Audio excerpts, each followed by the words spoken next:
Welcome everyone to an all-new episode of the Loud Casa Talks as we review the latest episodes of The Loud House, and for the first time ever, the first ever episode of The Really Loud House. Wow, that's a lot of words to say. Loud House, Really Loud House.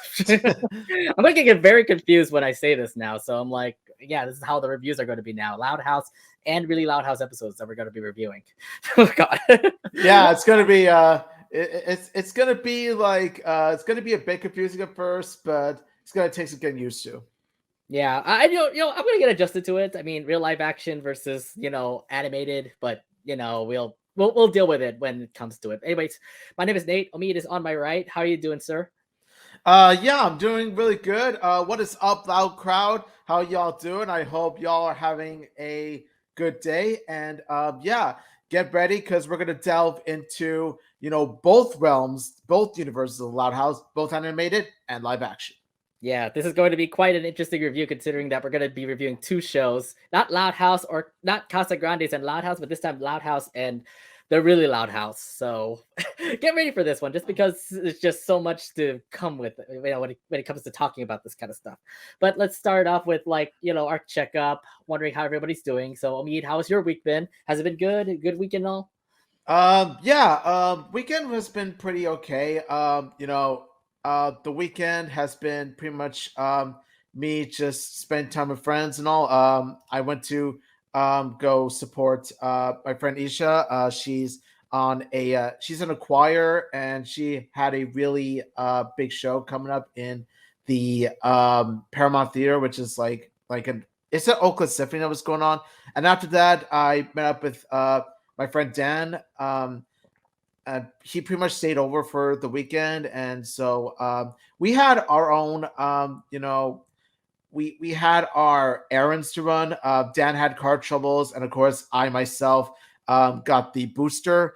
And not only did I get the bivalent booster, but at the same time, I also got the flu shot, one in each arm. So yeah, it definitely took a toll on me though. Like the next day, I had a fever, and so I was like laying in bed like all pretty much all day. So yeah, Yeah, that's what you get. That's what but you get for the booster shot anyway. Because when I got the booster shot, I ended up just being very tired and I couldn't be able to, you know, um, wake up throughout the day. I was just mostly like in bed, just like sleeping. I wasn't having a fever or anything like that. It was just more of like, oh, your body's just way too exhausted or something.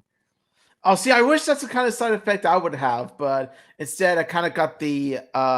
It really hit me hard, but the thing is, though, is that it's like sort of a small price to pay for protection against both COVID and the flu because flu season's coming. So That's true. watch Yeah. out. So you want to watch out for the flu because you could have flu and that. Ooh, this is gonna be bad.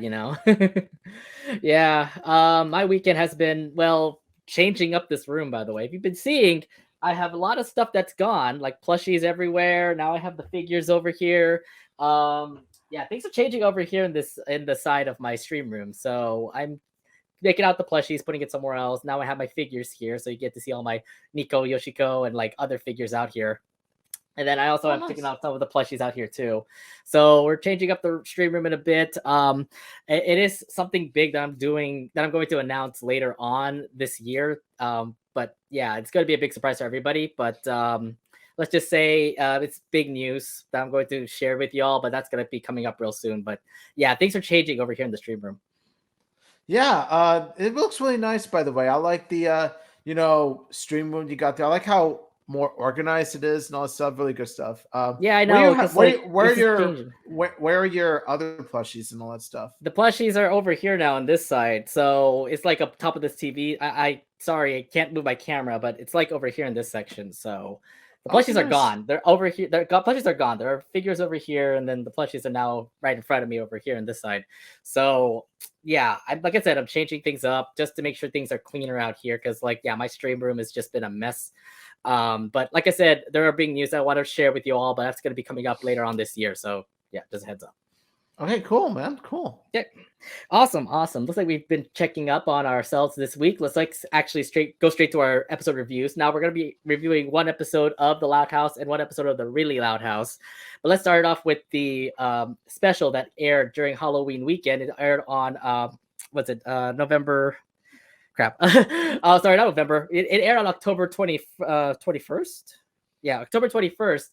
And it's the episode that everybody's all been waiting for. It's the episode where we finally get to see Louds and the Casagrandes finally meet again. And this time around, it looks like it feels like a Casagrandes episode. It's Great Lakes Freakout.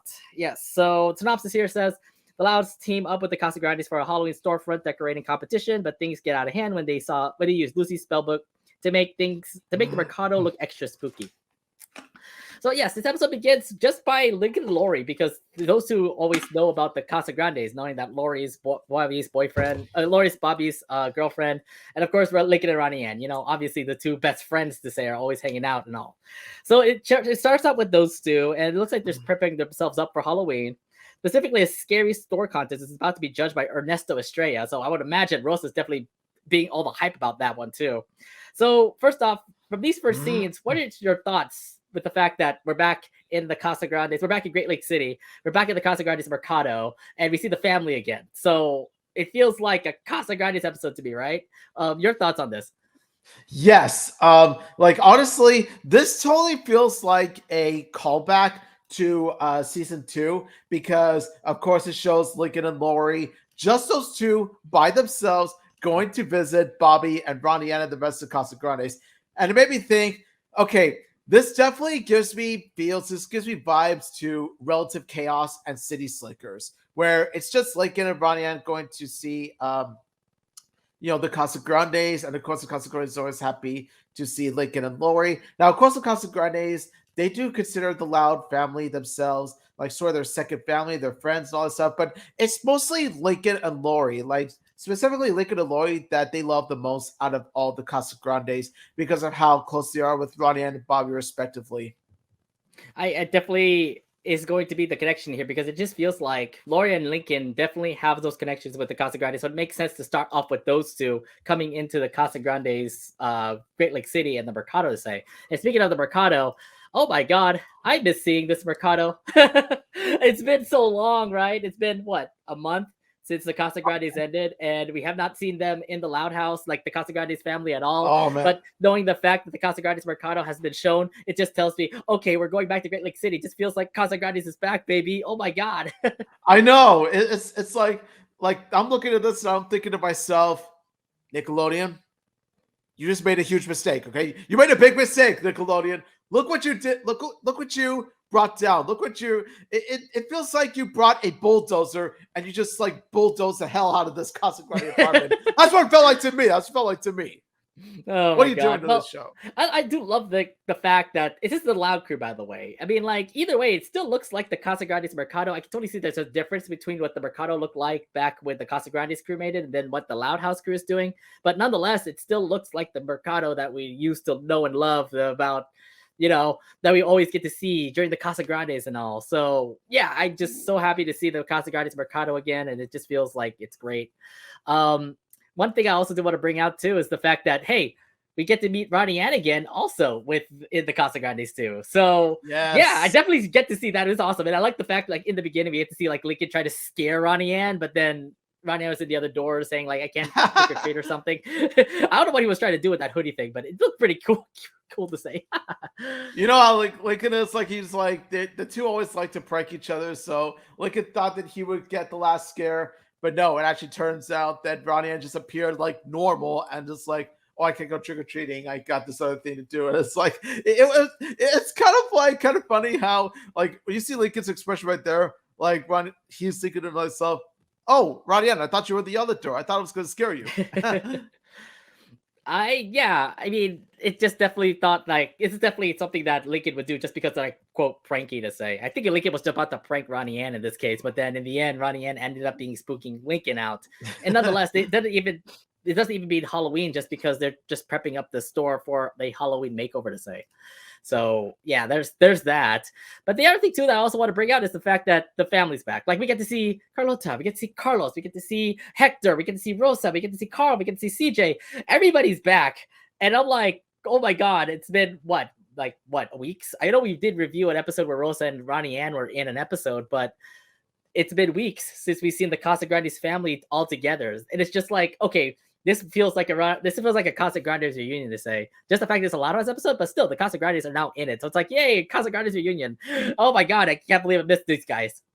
Yes, they're all back except for, of course, Frida and Carlitos, who are going to visit Frida's dad for the Halloween weekend. So, other than that, though, yeah, I like how like most of the Casa Grandes are back, and like if you look closely at like the hallway scene within, you would know that this is definitely a callback to Relative Chaos and City Slickers. Not just for the reasons I mentioned before with Link and Lori coming to visit, but also how the scene plays out with each Casa Grande pretty much doing their own thing and having them move from door to door, pretty much interacting with each other, like pretty much making the characters like it's pretty much a scene in which like the setting sits still, like the scene sits still, but the characters move around. It's like really interesting to watch. It's sort of like watching a play in a sense, where it's like a stage to them. I feel like it's the same old setup that we always get to see. You remember they always are at the hallway. You get to see those two doors, and it's always going to be Casa Grandes going left and right, just going in and out of those doors to say, those kind of scenes. It kind of feels like that, but then it's not the same compared to like, yeah, we get it. We get to see Frida and Carlos's house, and then we also get to see Rosa and Hector's house. So the Casa Grandes are all together, which is, pretty nice. But then, what the point is, it is to express Ernesto Estrella, who's the guest judge of this Halloween store themed contest thing, and obviously they're trying to do whatever it takes to make sure that they end up winning it, considering that the Casa Grandes Mercado is definitely a popular one here in Great Lake City. Yeah, like I'm just thinking to myself, yeah, honestly, I think they did like because they've advertised Mercado before. I remember they've advertised Mercado before when like they did like some sort of music video with it. Yeah, it's Bobo Business. Remember when they tried to face off against Hong's store to say? Yeah, so but there was that. But speaking of, we actually got them facing off against Mr. Hong's store again, this time with the Halloween contest. It's like Mr. Hong's store is sort of like a rival to the Mercados. Well, I mean, it kind of feels like it, considering that Bobby even went to Hong's store and tried to like be better than whatever the Casa Grandes Mercado was. Because I think, remember that? You remember that episode? I remember that episode. Yeah, I definitely remember it. Yeah, it was like when Bobby felt underappreciated at the Mercado, so he decided, screw it, I quit. I'm gonna go work at Mr. Hong's. Mm-hmm. So the thing is that they want to make sure that the Mercado is scary, but unfortunately, the Mercado is definitely messy. If you can see what happened in this Mercado, it looks like things were a mess. Things were all awry. It's all thanks to Sergio, out of all people, that had a party where all the pigeons just pretty much partied in the Mercado, and this is what happened. So, to say the least, it's not a good start for the Mercado, when it comes to this whole Halloween contest. Yeah, honestly, is anyone else surprised by how it ended up messy in the first place? I'm not. Anyway, it would have been Carl or Sergio, but yeah, I'm not surprised that Sergio would be the one to actually ruin it. I've remembered some episodes where Sergio would, mess up the Mercado for his fun to say. I mean, look at this. Like, and I thought my room was messy. Look at this. This is it's like a junkyard here. It's like it definitely says messy as a junkyard. All right, but yeah, they pretty much have a situation in their hands, and everything's all messy. So, what do they have to do? Because the Louds are there, Lori and Lincoln are there. The Casa Grandes are also there too. It's just that they just don't know how to actually clean this up or make it look scarier or things like that. So Bobby asks Lori for help by asking her to pick up, a lot of people actually, multiple people, to help the Casa Grandes with the contest. They actually pick up the Louds to say. And this is going to be quite interesting, considering that this is going to be the first time ever that the Louds actually visit the Casa Grandes Mercado. Yes, they definitely were there in the very Casa Grandes Christmas, but it's not the same compared to what's going to be happening in this episode. No, that doesn't count because, first of all, it was less than 10 seconds. So, no, that doesn't count. It has to be a full-fledged episode. And thankfully, this episode managed to do what that episode couldn't. Thankfully. Fully fledged thank goodness. Thank goodness. Now let's actually go straight to which Loud actually made it to the Casa Grande's Mercado. And let's actually start off with the first one here, and that's Lucy and actually Boris, which is interesting considering that he's the part of the Morticians Club. So I'm guessing the Morticians Clubs came over and tried to help out the Casa Grandes when it comes to making it scary. So Lucy's first time in the Casa Grandes. What's your thoughts on Lucy, being a part of this, being a part of the scary things going on here in the Mercado? Well, yeah, I mean, of course, it would definitely make sense to have Lucy be the first Loud to visit the, Great Lake City for Halloween after Lincoln and Laura, considering the fact that, well, when you think scary, when you think spooky, when you think Halloween, the first thing that comes to mind, Lucy Loud, of course. I mean, this is a girl who pretty much came up with the idea to set up a corn maze in Tricked, and my God, like corn maze, like it looks so like it definitely puts Halloween haunts to shame. It's that breathtaking. Yeah, we have to go back to Tricked and to see what Lucy has done for the Halloween themes to say. So I'm just wondering how will that thing that happened in season 2 occur over here in this Casa Grande's Halloween bit that they're doing. Maybe make it a little bit spookier. We don't even know. It's just more of like her gothic stuff to it ties up the Casa Grandes to say. So yeah, Lucy made it to was it Great Lake City? Looks like everything is all fun and all. Yeah, and honestly, it's really surprising how like a certain character, Bliss. Yeah, I'm surprised. Like out of all people, Boris came in, and I'm like, well, I guess like everybody likes Boris. Well, versus the other people that were also there in the Morticians Club. I was thinking like, oh, could you bring Haiku? Could you bring Persephone or Dante, for example? Where was Haiku in this? Where was Haiku in this? Yeah, I was wondering where Haiku was, but instead they put Boris. And to be fair, like if you want to make it a scare, it kind of makes sense considering that he's kind of like a big Frankenstein. He is a tall guy after all. Yeah, and I especially love the fact that how Bobby confused Boris as Lucy's grandpa, to which Boris clarifies to him that he's actually a child, and I'm just like, that looks nothing like a child. It looks like a bald old man. He literally looks tall. It literally looks taller than Bobby too. So I'm like, I don't know. He has a very big growth spurt, I guess. That is a freaky looking child, I swear. But honestly, that's what makes him work in the Morticians Club. Like exactly, that's what makes him like so scary, and he's a very popular guy in the Morticians Club. It seems to be, considering that the Morticians Club keeps on getting aired a lot, and I'm just feeling like Lucy leading the Morticians Club and having these characters in makes sense for them to have a Morticians Club. So I definitely love the fact that Boris was actually along with the ride. So yeah, but you'll see later why he was actually in along for the ride to say. And also another thing too is that like, who really expected Boris in Great Lake City? This is something we never thought in a million months would happen. Boris visiting Great Lake City. Yeah. Did you ever expect it? No, I never expected. I never expect secondary characters to actually come to Great Lake City. I was expecting, well, you expected Clyde already. Clyde already made it to Great Lake City. You already saw Phantom freak out. But how about the other secondary characters? I was thinking like maybe Liam, Zach, Stella, any of them would probably come by, or Sid even visiting the Royal Woods to say. But no, we ended up getting Boris out of a secondary character to actually make it to Great Lake City. So hey, that's cool. At least he's helping the Casa Grandes out. Yeah, that's true.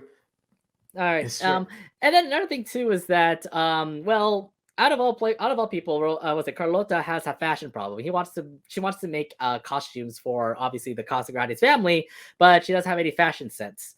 Which means that the Louds need to bring somebody who also knows fashion as well. And here comes Lenny Loud, and she actually comes to the Casa Grande. So it makes sense, right? When you have a fashion problem that Carlota's having, you need to bring another fashion person to actually help out. Then you get to see Lenny and Carlota actually working together. And your thoughts on actually having these two finally meeting up for the first time?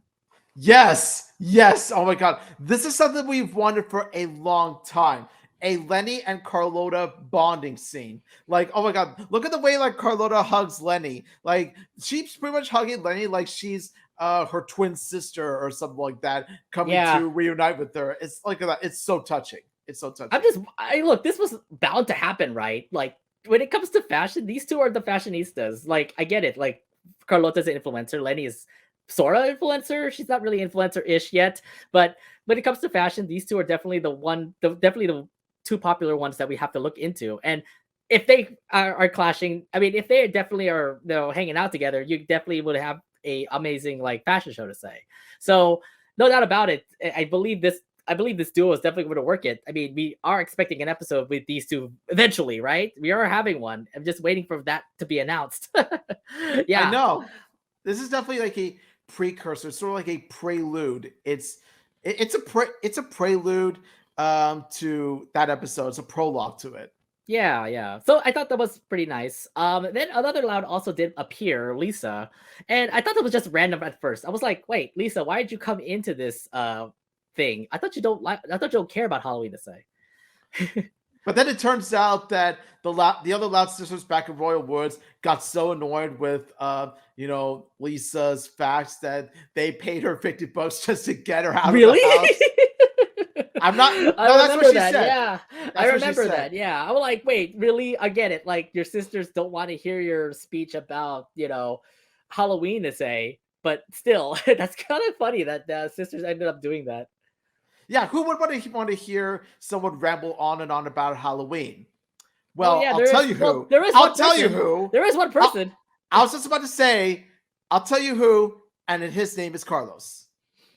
And I love how they bonded too. And this is actually meant to happen, right? These are the two geniuses, the two smart people that finally can actually hang out with each other. So we now have that interaction. Your thoughts on having Lisa and Carlos hang out? Oh my gosh, like this is sort of like a spirit father-daughter like bond. You know what I mean? Like it's definitely a father-daughter like chemistry, except instead of father-daughter, it's just, good friends per se. And I just love it how they get excited with each other. They like spewing facts with each other. It's like, see, this is what I love about this episode. This episode managed to do what the Loudest Thanksgiving and Curse couldn't. It's what this episode did, what the other two should have done. Personal interactions between each Loud and each Casa Grande, besides Lincoln Ranian and Lori and Bobby. Like have like pretty much each character from each family pretty much come together and bond over similar interests and all that kind of stuff, which is what we see with Lenny and Carlota and Lisa and Carlos, respectively. I want to see more of that in more episodes. And I want to see more bonding with more Louds and more Casa Grandes. Kind of like, let's say, Maria and Rita, for example. Oh yeah, definitely. Get to see like Lincoln's mom and Ronnie Ann's mom together. That'd be cool. I mean, that'd be Yes. nice. In-laws. Oh my god. Oh yeah. So yeah, we get to see what everybody's doing. I know Lenny and Carlotta are definitely giving Bobby and what is it? Hector those vampire costumes plus Carl. So it seems like they actually are doing great when it comes to their fashion to say. They definitely look great. But the other thing too that comes to mind is, well, the cats, for example. We need to bring Lana in, right? Because there's a cat problem that's currently happening over in Great Lake City. Considering those cats are definitely scaring the heck out of what was it? Out of Lalo. So okay, here's the thing. Like, I didn't expect Lana to actually come in out of all people. I'm like, okay, I didn't know the cat problem was gonna be a thing. You need to have a person that knows about animals. Lana, yes, she definitely works it. And she definitely does work it, considering how she was able to actually tame those cats. Yeah, Lana Loud in the Casa Grandes. Your thoughts having her here now?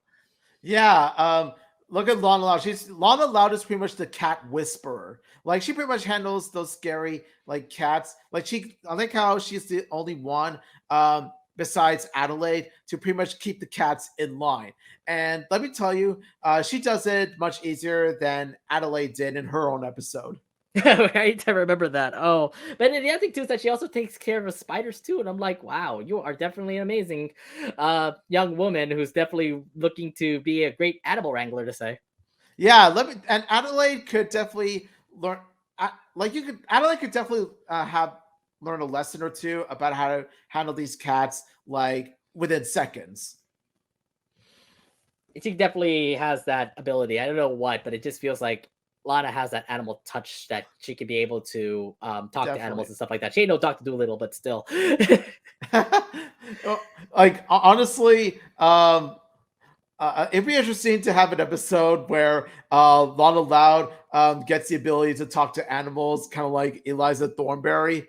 Like, Yeah, I can imagine that being a legitimate episode. I'm not gonna lie. that would be really good if she ends up getting that power. Should we get the Wild Thornberry people to actually talk about this? We need Nigel. We need Sure. Nigel back, right? You need like somebody. Tim Curry, let's go. Okay, so to add some scary touches, Lucy summons a ghost that we have seen before, and that is Buzz. Wow, that's interesting. Did you expect Buzz out of all people to actually come back to this episode? Yeah, honestly, I actually didn't, but yeah, it turns out that Buzz plays a role again in the episode, like she did, like he did in a previous episode, and I like the fact that how Lucy mentions too, her skepticism for bringing back Buzz, because she mentioned that she did have a bad experience with him once, and I'm just like, I mean, continuity. I love the Continuity, let's callback. go. I love the callback from Haunted House Call. Yes, I cannot believe they actually cut that callback. Considering, yeah, this is a ghost from that episode, and he came back because Lucy summoned it. And I'm guessing Lucy just continues to summon like funny ghosts to say, because it just continues to be Buzz out all of a sudden. Yeah, and of course, like Buzz, of course, is as funny as ever, with his personality and pretty much his attitude, and it's just all really entertaining to watch for me. I really like Buzz. Buzz was okay of a character. I mean, he was there in Haunted House Call, but still, I would understand why Lucy was annoyed with actually summoning him to say. But here's the thing: they needed him just because the other stores were actually very scary as well. You get to see Margarita give out scary makeovers. You get to see Hong give out scary bimbibong or his Korean dishes to say. To say the least, the ghost was going to help him out until he ended up eating Hong's Korean barbecue to say. So to say the least, they're kind of in a pickle now. And this is where Carl would actually come up to summon a ghost. And well, let's just say things go awry. When you hear the fact that Carl was going to summon a ghost, you already know that this is going to be trouble, right? Yeah. Let's just say that whenever Carl does something mischievous or like does something crazy and all this stuff, like let me tell you, it can leave with catastrophic results. Okay, I've seen enough Carl Casagrande episodes to know that. I don't know what, but I know he tries his best to like make sure things are scary and all, but still, I mean, really?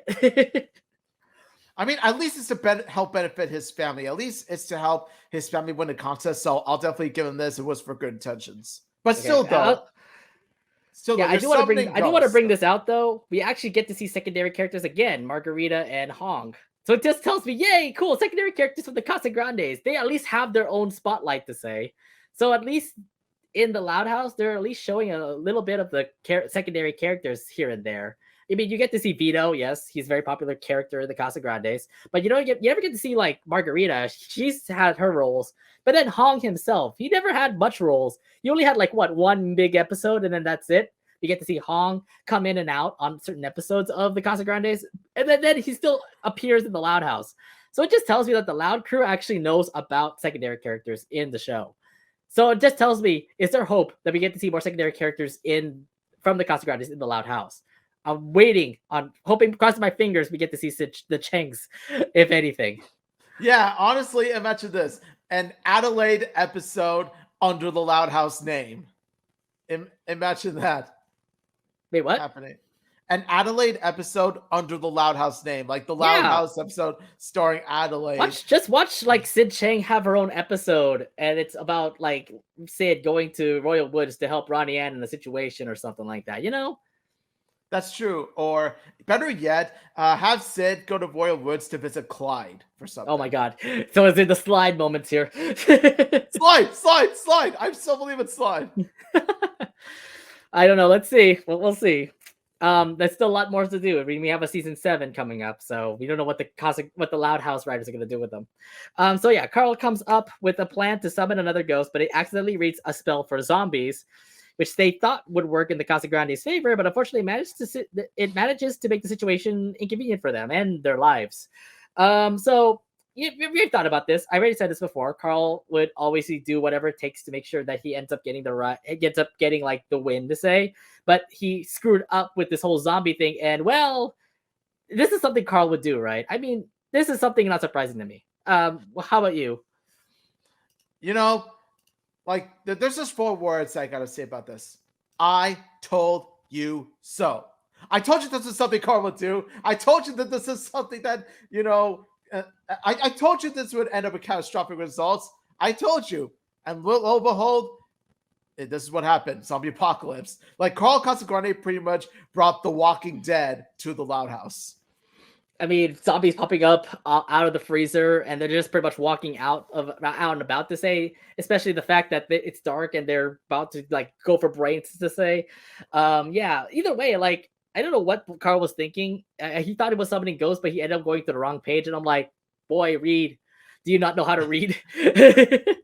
Like, oh my gosh, like it's not a point where I'm just like, Lola Loud can be better than you, okay? Like Lola Loud's rating level is higher than yours. That's pretty sad. Yeah, and here's the thing. Now pretty much the zombies are all over Great Lake City, and it's pretty much all their fault for pretty much summoning them. Or more like Carl's fault, just because he's the one who actually summoned it all. And well, you got yourself a zombie invasion right now in Great Lake City.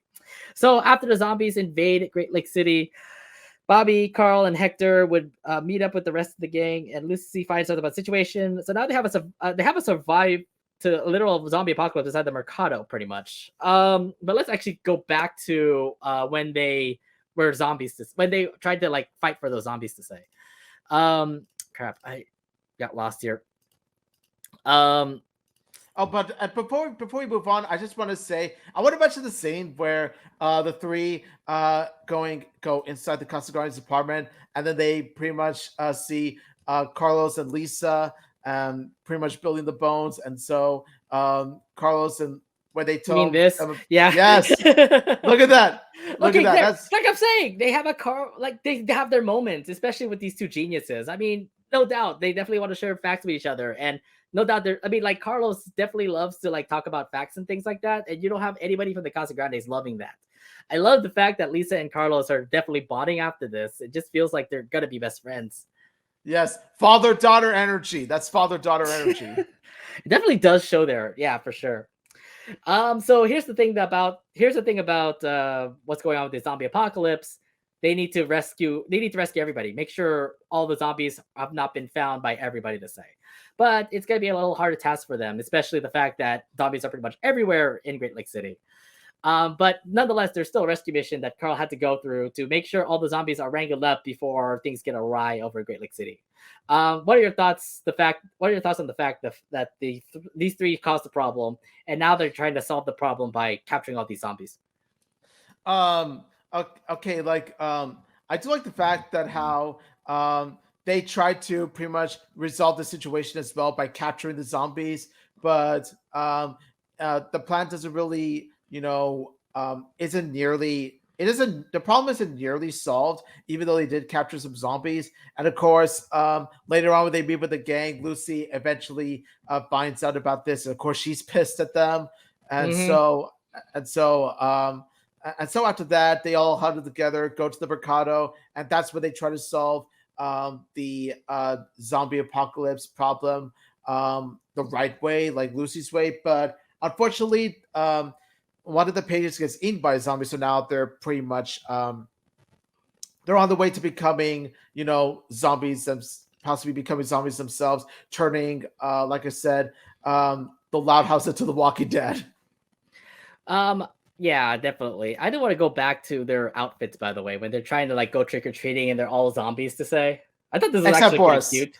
Except Boris, but yeah, then again, Boris is just scary himself as he looks to say. But you remember, just you get to see the outfits that Lenny and Carlota made, and it turned out to be all work. It turned out to all work out for them. I mean, even Lenny and Carlota even made their own zombie outfits. So it's cool to actually just have them bond together, just go trick or treating to say. It's more like Lenny and Carlota was just watching and just having all the kids just trick or treat. I thought that was cute.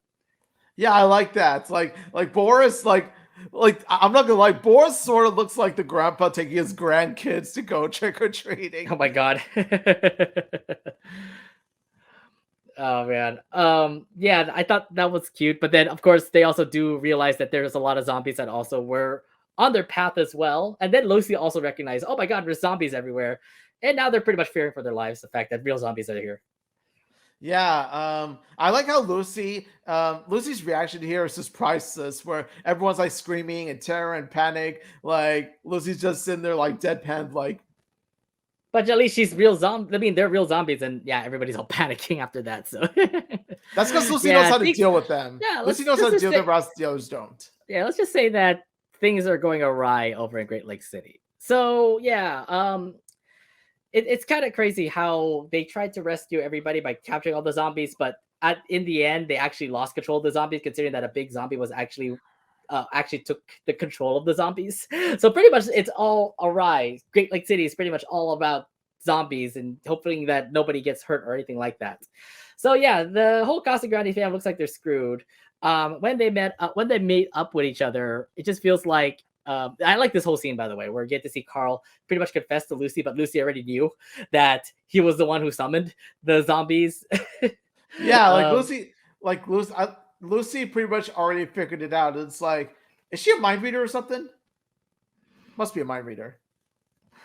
I'm not surprised. I mean, who would summon up these zombies? The thing is that Lucy definitely would be the one to summon up those zombies. It's just that, um, out of all people, Carl would be the one to actually just read the wrong script, and after all, it's just a mess to say. Yeah. Um.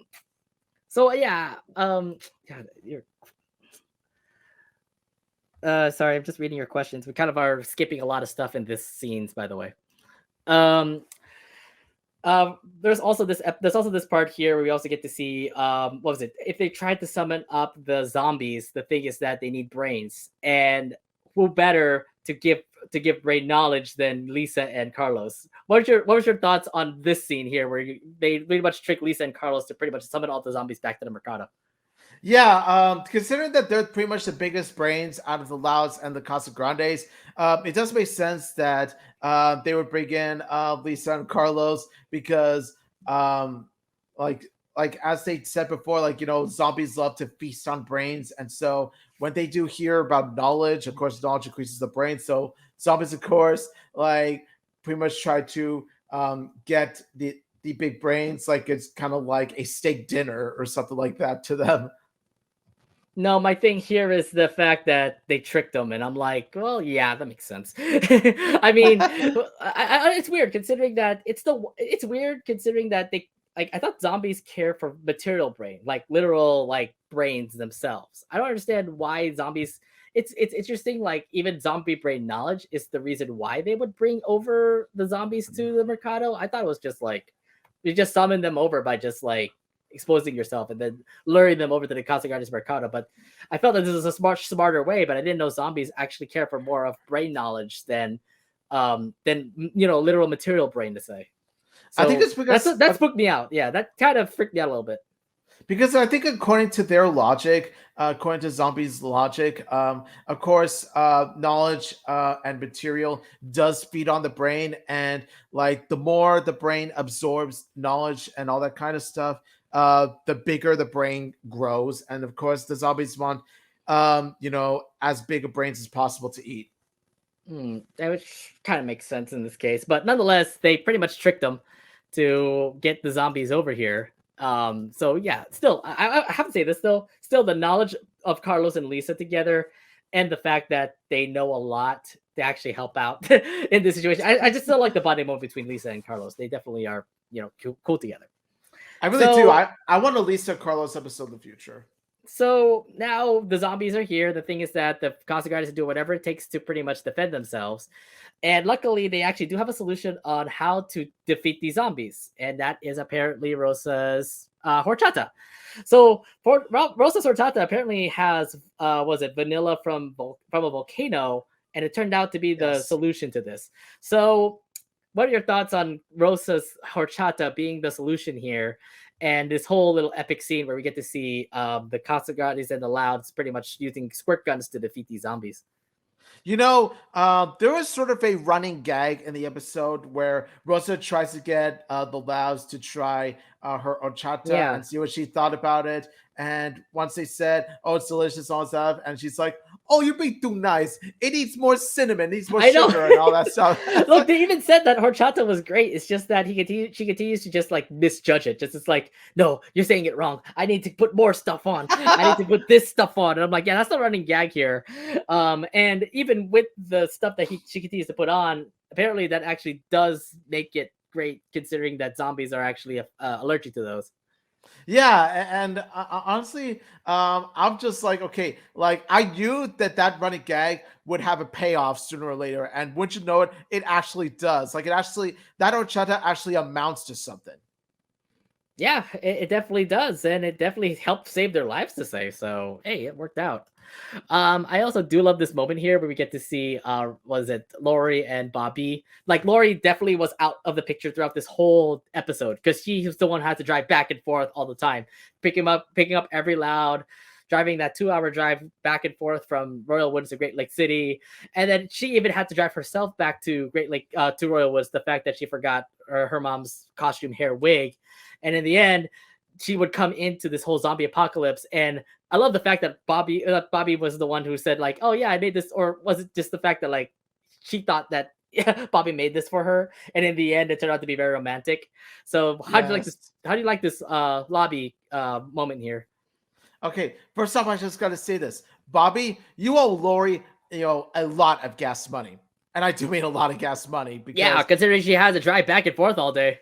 poor Lori had to drive like back and forth to pick up the Laos and to pick up her costume. It's just like you had Lori drive back and forth to pretty much help with your costume. And I'm just like, Bobby, not only do you owe Lori a romantic date, you also owe her, like I said, a big fat, check of gas money. Yeah, I'm pretty sure he'll take it. Just the fact that it's for their love, for Lori and Bobby's love. And nonetheless, Lori definitely felt affection for it, and it turned out to all work out for Bobby to say. Yeah, and so they pretty much fight zombies together. And my God, this just screams lobby like moment right Yeah, there. This see, I'm screams telling you, there's lobby. like some cute lobby vibes that we get to see, and no doubt about it. That I really wish. I mean, they're gonna be there together, and it's definitely cute seeing those two, no doubt. But yeah, here's the thing: they actually do end up defeating all the zombies. Looks like mission accomplished and things like that. But unfortunately, the whole Mercado is well, again, messy. Everything is all trash. The cats are gone. The spiders are gone. Everything's all pretty much a mess. And it's unfortunate considering that Ernesto Estrella literally came in right when the zombies are gone. Um, he doesn't declare them the winner until he sees Boris and is horrified the fact that he is horrified seeing Boris. And I love the fact that like he ended up changing his mind and ended up giving the Mercado the win. What the heck? What was your thought on this solution here? That they win because Boris was the scary one. Yeah, it turns out that it's not the Costa Guardians decision to say, it's Boris. Like, oh my God, like Boris. I like the fact that it's not just a like simple cameo in this episode. He actually plays a legitimate role. He contributes to the story, and you never would have guessed. You never would have thought that Boris would contribute so much to like an area that's outside Royal Woods, like Great Lakes City. Like when you think, like if I told you months ago, that Boris would not only be in Great Lakes City, but also like be like contribute so much to Great Lakes City, you guys would definitely be laughing at me like instantly. Like you guys would be thinking I'm some sort of clown or something. Tell me to put on my clown nose or something. He definitely does feel like a scary person. Like he definitely would spook somebody, have that scary moment. He should have a job where he just starts scaring people, Have him on Halloween, Yeah. have him in your parties. It'd be something to, have for Boris to say. And I didn't expect was it Ernesto Estrella to be so scared of him. Just the fact that his face started to get all scary and then he starts to like cower and be a baby to say. I thought that was just like wow, wow. And then he ended up giving him the win. I'm like, what the hell? I thought that was like, Yes. wow, that's a really like straightforward solution. And I thought they were gonna lose it. And my thought was like, wait, wow. If you ended up just giving Boris the scary thing, then you win. I'm like, you do need to decorate or do something, everything overboard to pretty much give you the win. And I'm like, What? What?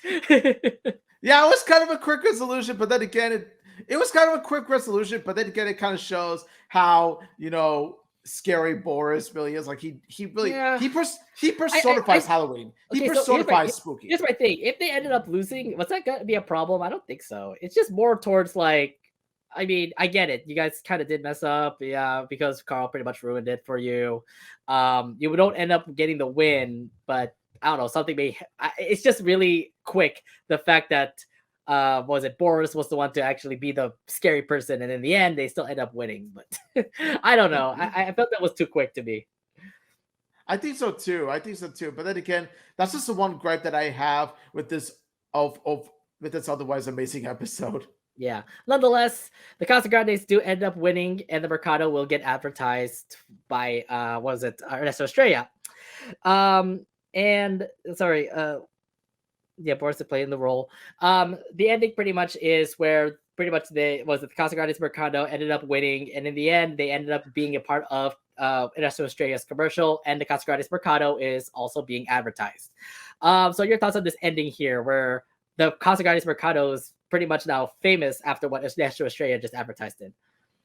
Oh man, like after this, I'm just thinking to myself, what the flip were they thinking canceling the Casa Grandes? Because there's so much you could do with the Yeah. Mercado going forward. Now that the Mercado is famous, now the Mercado's on TV, there's so much you could do with the setting of the Mercado. Like have it be like, I don't know, have it be built into this like super Whole Food store where it's like, Mercado Foods Mart or something like that, and have an episode centered around where Mercado is being turned into a supermarket. There's so much you could do with it, and I hope that the Loud House takes advantage of the Mercado setting. I swear to God, like it just tells me that they're going to be fine. Like if you pretty much put the Mercado, put the Casa Grandes, you pretty much have this whole commercial telling you that the Casa Grandes are going to be, well, pretty famous. Hey, everybody come to the Casa Grandes Mercado. Yes, it is only a Great Lake City commercial, but to say the least, it just tells me that the Casa Grandes definitely are still very popular, that they're still in the Loud House, even though it's a Loud House show, they're still pretty famous. They're still well known. And I just hope the Casa Grandes continue to be airing more and more in the Loud House. Yes, I understand. There's the Loud House. There's the Casa Grandes. Unfortunately, the Casa Grandes is gone. They're now moved to the Loud House. And I feel like from this episode, it just solidifies that the Casa Grandes are going to be really well treated here. If anything, the Louds are gonna have their episodes. The Casa Grandes will have their episodes, and maybe they'll have their mixed episodes as well, like Great Lakes Freakout, for example. They both have amazing like stories to say. Louds definitely have theirs. The Casa Grandes have theirs. And unfortunately, it sucks that we have to split. That the shows have to merge into one show now in the Loud House. But I feel like the way that the writers are doing, it just feels like they're going to treat them like perfectly. If this episode doesn't prove enough that they're treated perfectly, I don't know what will, because it feels like the Louds and the Casa Grandes definitely are, awesome two families together. They definitely are bonding. It's just the way that the writers are going to write them, considering the Louds have their episodes and the Casa Grandes have their episodes. I swear. I feel like this is going to happen. I feel like they're going to be treated well. If anything, this kind of proves it. It just tells me that the Casa Grandes are going to be really an amazing family that will still be in the Loud House and will still have their amazing moments here. Exactly. Like we're not done with the characters. Like Nickelodeon may be done with the show Casa Grandes, but the Casa Grandes themselves, they'll still have a home at Nickelodeon and within the realm of the Loud House. I swear to God, do not do any. Make sure that Ronnie Ann is still like a very popular character. Yeah, I understand her show is gone, but at least put Lincoln and Ronnie Ann. Like, yeah, I get it, Ronnie Kid fans. You already heard my name, you already heard my voice on that. But I have to make sure we have to make sure that Lincoln and Ronnie Ann are still like the main characters that get pointed out in the Loud House. I think so too. Yeah. Like don't fade away Ronnie Ann's importance in the Loud House because Ronnie Ann does play an important role in Lincoln's life and vice versa. Yeah, exactly. So really, I just hope they don't fade away Ronnie Ann because she is important to make sure the Casa Grandes are still like alive in Nickelodeon to say. Because yeah, the show may be over, but we want to make sure the main character Ronnie Ann is still, well known. Make sure that Nickelodeon still recognizes her. I agree. Yeah. All right. But yeah, the episode pretty much ends like that. And of course, Lucy left that spell of books, and Carl's about to summon a spell. This is gonna turn out bad again. Yeah, yeah. Carl wants to summon witches now. and it's like, no, what are you doing? I love this ending here. We're just like, no, and then the lightning flash comes in, so it's like, oh, here comes another witch coming in to curse the Casa Grandes now. God damn it, Carl, you had to be so E- foolish again. I was about to say Ida and the Casagrandes, but then again, Ida's Disney property, so. Is it that Disney property? Do not mix those two, or else we're getting a lawsuit. Although to be fair, we did air a lot of Owl House music before we started doing this live stream. Yeah, that's right. Exactly. So yeah, it's two houses combined. Two houses. Why not combine the two houses? But then again, different studios. All right. Anything else you want to bring up from this episode? Nothing much I want to say except this is definitely the best Loud House Casagrandes crossover episode I've seen, mainly because of the fact that they pretty much used the Louds in the best way possible. And not only that, but I'm kind of glad that they didn't use all the Louds, because it would have been really hard to work with every single Loud in a 30-minute episode. I like how they use the necessary Louds, and they pretty much use the Louds. They pretty much use the Louds in the best way they can, not overdo them or anything like that. And also by the fact that, of course, we got the special bonds between Louds and Casagrandes that we've been waiting for. That really enhanced the episode. Is this the one episode where we get to say that the Louds and Casagrandes definitely did bond in this episode? Because I feel like the other bonding episodes with the Louds and Casagrandes don't end up being well to say. You end up seeing the Loudest Thanksgiving, they were fighting. You get to see Cursed, but it was more towards the Casagrandes trying to survive. And they don't even have like good interactions with the Louds at all in this episode. But this time around, it feels like they kind of like, three times the charm. So this time around, we're going to make sure that we please both Loud House and Casagrandes fans. And wouldn't you know it, this episode came out and it turned out to be one fantastic Halloween episode for sure. Yeah, and also fun fact, like even ghosts love KBBQ. Like honestly, if I were fed Korean barbecue, like I would want to join Mr. Hong's side as well. I love me some Korean barbecue, so I would be team Mr. Hong. I just don't like the fact that out of all people, was it Buzz would be the one to just pretty much eat up on Korean barbecue and just ditch the Casa Grandes. I'm like, wow. And I thought Scratch was a hungry ghost. Oh my god. I guess ghosts really love food in this case. I mean, when it comes to good food, it makes Buzz end up moving over to Hong's place to haunt to haunt his mercado. I mean, I'm guessing that it must be really good, enticing food for them to come over to another store, to another rival store, and pretty much help them out instead. So yeah.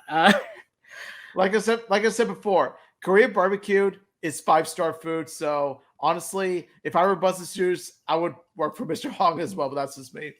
All right. I also do want to point out a lot of callbacks from a lot of characters that were also here. I already talked to you guys about Margarita and Hong, but also Bruno did make an appearance as well. So hey, I mean, some of the secondary characters are back. Yes, he didn't have a speaking voice, but it just tells you like they know their homework. The Loud has pretty much watched the Casa Grandes. So if anything, like I said, there's hope. I'm hoping that we get to see more of the secondary characters of the Casa Grandes in the Loud House episodes. It's just that we don't know when, because the Casa Grandes will have their episodes in the Loud House eventually. We just don't know when they'll have it. We need more Adelaide. We need more Sid. We need more. Casey, Samir, Nikki, Becky, for example. We need them again. Yeah, pretty much have.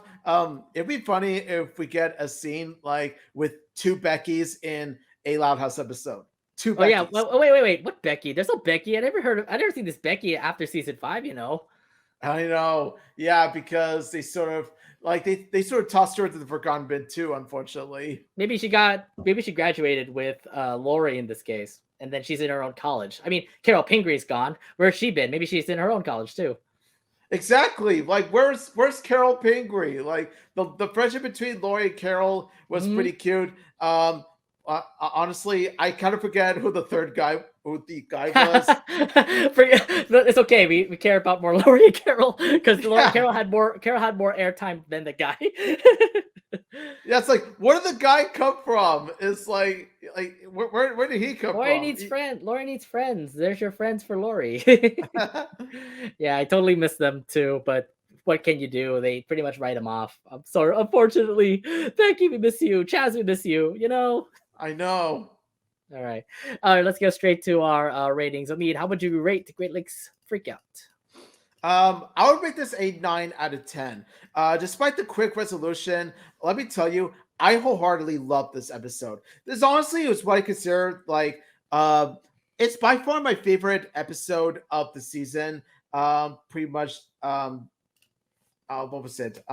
Dethroning hang on. What? Hang on one sec. It's pretty much what I consider to be my favorite Loud House season 6 episode. Like pretty much dethroning dethroning the one with Lincoln celebrating his April Woods? birthday. Wait, what? Great Lakes Great Lakes Freakout is what I consider to be my favorite season 6 Season 6 episode. episode, yes. Dethroning the episode where Lincoln celebrates his birthday. Oh, what was it? Present Danger. It Danger. has dethroned Present Danger. Mm-hmm. And because it pretty much it enhances the Halloween spirit the best out of all the Loud Cost episodes. And it also helps that the Louds do play significant roles in the episode, not just for the sake of cameos, and also just by the fact that it pretty much managed to do what the other episodes could, which was have each Loud bond with each Casa Grande. And then, of course, the climax was so fun to watch and all that stuff. All these pieces of more are why I love this episode. And also, Boris is the GOAT. It may be the quickest resolution. That's the only one perk I had when it comes to this episode. But overall, the episode just tells me that there's hope for the Loud House and the Casa Grandes. It just tells you that the Casa Grandes are not over. The Casa Grandes are still going to be really well treated in the Loud House. If anything, we showed you guys Forks and Knives Out. That tells you that that Ronnie Ann is going to be treated well there. And even in this episode, it just shows that they care about the Casa Grandes. Like the Casa Grandes are there. The Casa Grande family are with the Louds. They're bonding. I feel like they're going to become like great secondary characters to the Louds. But I feel like if anything, we need to have the main characters of the Loud House now become Ronnie Ann and Lincoln, because it just feels like they're definitely having a great time now. I feel like the Casa Grandes are going to be treated really well here. And I hope that the next upcoming episodes for the Casa Grandes that they're going to have so much like more focus on them. And of course the Louds too, but still, I mean, we need more Casa Grandes, even though the show is pretty much over. But overall, this episode is definitely fun. Letting the Louds pretty much bond with the Casa Grandes, letting some of the Louds do whatever it takes to make sure that everything is all scary. I do like the fact that Carl was the one who ended up like messing up everything. That is a Carl thing to do. But it just was an overall fun episode. Yeah, the resolution was kind of like weird. The fact that Boris was the one that ended up making them win. But in the end, it just tells me, like I said, Casa Grandes are definitely going to be fine here with the Louds. And I just give this an amazing, like I said, this is really a great episode season 6. And I give this a 9 out of 10. Yeah, it's just that whole ending just kind of like was meh to me. But I feel like this was still a fun episode overall with the Louds and the Casa Grandes. And yeah, please, we need more Louds and Casa Grandes moments like these. We can't wait to see what the Loud House crew is going to do, because it just tells me that there's going to be more and more awesome Loud Casa Grandes interactions, if anything. Yeah, and also there's also that Ronnie can feel also, especially when Ronnie Ann gets excited telling Lincoln about the contest, and then like you see her even like doing this, it's like Halloween everywhere. Yeah. Oh, you mean that scene? Yeah. I didn't bring it. I didn't put it up, unfortunately. Ronnie can. She does this while like Lincoln's like all hunched over. Yeah. That meme was definitely right there. I'm like, yeah, you would put the meme there. All right. Okay, well, that's pretty much it for the Loud House episode review. Now let's actually head over to the new show that aired last Thursday. It's called The Really Loud House, and the first episode title is called The Macho Man with the Plan. Synopsis here says Lincoln is excited to stay up late with his best friend Clyde to watch the Rip Hardcore. Actually, it's not Rip Hardcore, by the way. It is Macho Man. There's no Rip Hardcore reference in this. It's Macho Man. Oh my So god, yeah. My mistake. It's like because Macho Man like definitely gave me Rip Hardcore vibes. it's It's okay. like So the way I saw Macho Man, it feels like Rip Hardcore, but it isn't Rip Hardcore. It is Macho Man. So it's weird considering that Rip Hardcore was in the Christmas episode, and then we get to see them love Macho Man. I'm like, oh, this is a brand new character that they fawn over. We never see the David Steele, we never see the Ace Savvy. We now end up seeing, um, yeah. Macho Man of all people, Where did Macho Man come from? Why couldn't they right? have used a Savvy or Arg or I David feel Steele or like from the anything? way that they make the show, it feels like a how do I say this? It feels like a alternate universe of the Loud House because yeah, we Yeah, get to see all the characters, but they also are interested in other things like was it Lincoln and Clyde liking Macho Man out of all people, and then who knows what Charlie. else. Oh yeah, that's right. Which by the way, third episode. The third episode, we're going to see this crush that Lincoln is going to get into. Yeah, I'm not ready for it, and something tells me that I may or may not be tearing into that episode. But who knows what that'll happen? oh Who god. knows if that'll happen? Dude, it's in 2 weeks, dude. Are we gonna be like ripping on that right now? Actually, no. Thanksgiving. I don't know if they're gonna have an episode, but either way, it's coming up real soon. So that means we're gonna probably talk about that episode for sure. I'm probably not gonna like it due to obvious reasons, but we'll see what happens. Oh my god. Either way. His plans are ruined when his dad institutes an early curfew. So the episode begins with, of course, Lincoln Loud breaking that fourth wall, which we have never seen before. Look, I mean, I understand we have seen that before with like first season Lincoln Loud, second season Lincoln Loud, but now we're going back to Wolfgang pretty much going in front of the camera, pretty much talking to us, breaking that fourth wall. So, what are your when you saw that? What were your thoughts knowing the fact that Lincoln now just did the same thing that happened before with previous Loud episodes? Like back in Yeah, season 1 and 2. yeah, this was a nice callback. We see Lincoln Loud break the fourth wall because that's how he originally was. That's something he used to do before he fell out of it later on in season 3 or season 4.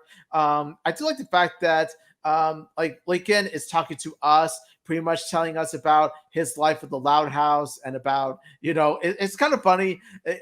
One joke I found hilarious was Lincoln pretty much bringing up one of the rules is that like always put the toilet seat down, don't leave the toilet seat up for obvious reasons because 10 sisters. Yeah. And then you see it feels like Lincoln gives a tour of the Loud House to us, and because it's live action, you do feel like you're there. Well, So you've I done really it. Well, appreciate you've the seen it tour. before. You've seen it before in the Christmas episode. I mean, the Christmas movie. He did that before, also in the Christmas movie. So if anything, it's like you're walking down the hall without the Christmas decorations everywhere. Yeah, that's true, and that's exactly what I mean. Like it shows like a life at the Loud House, like in a normal in a normal day of the Loud House. Yeah, exactly. And my thing here is the fact that, like, yeah, you get to see Lincoln break the fourth wall, and I totally missed that. I'm not gonna lie, like breaking that fourth wall for Lincoln Loud, that was the thing that kind of tells you, like, hey, they're interacting with us. Hey, Lincoln still cares for us, talks to the audience and all. So, I mean, that's the trait that Lincoln has that was pretty much faded away from after like season 4 to say.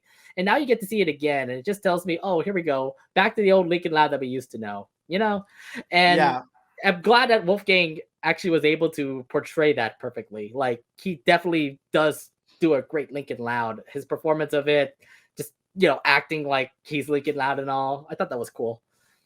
yeah. Like when you think Wolfgang, you really do think live action Lincoln. Like he didn't just perform as live action Lincoln; he is the live action version of Lincoln. This is something I gotta give props to the actor Wolfgang for. Oh yeah. Now we move into the episode where Lincoln pretty much sees Lynn Senior pretty much falling down on the floor. The thing is that, well, he was spooked. He was pretty much up all night. He was pretty much up at like 2 a.m. preparing to make a food just for his half birthday, until Lucy came up and pretty much scared him. And this what made Lynn Senior have this family meeting to tell him that it's his half birthday, and of course he was unconscious as that due to Lucy giving him a scare in the kitchen. Okay, first off, let's go back. Let's go break this down, considering that, well, this is Lucy that we're talking about. You know that she's always there to spook people. Yeah, that's always been a running gag that's been going on, especially in the early seasons where she pretty much pops out of nowhere, and then when she pops out of nowhere, the characters Okay, around her get scared and all that stuff. It's my like thing here is that like it's heart very attack. real. I mean, it's weird considering that the way that they do it here in the really loud house makes me scared a bit too. Like, out of all people, she'll just randomly pop out of nowhere, and I feel like it's the effect of that is better compared to the animated version. Like, oh yeah, this person is like walking by, and then literally she just pops out of nowhere, literally right behind you, like the next scene or something, and that I feel like was great. Just having Lucy come up and just pop you, just pretty much give you a jump scare out of all scenes. Yeah, I do like that. I do like that because when you see like Lucy all of a sudden pop out of nowhere in the live action version, it really does feel like you're being haunted too. Not only that, but it kind of feels like you're watching a horror movie or a horror scene in a movie in a sense. Yeah.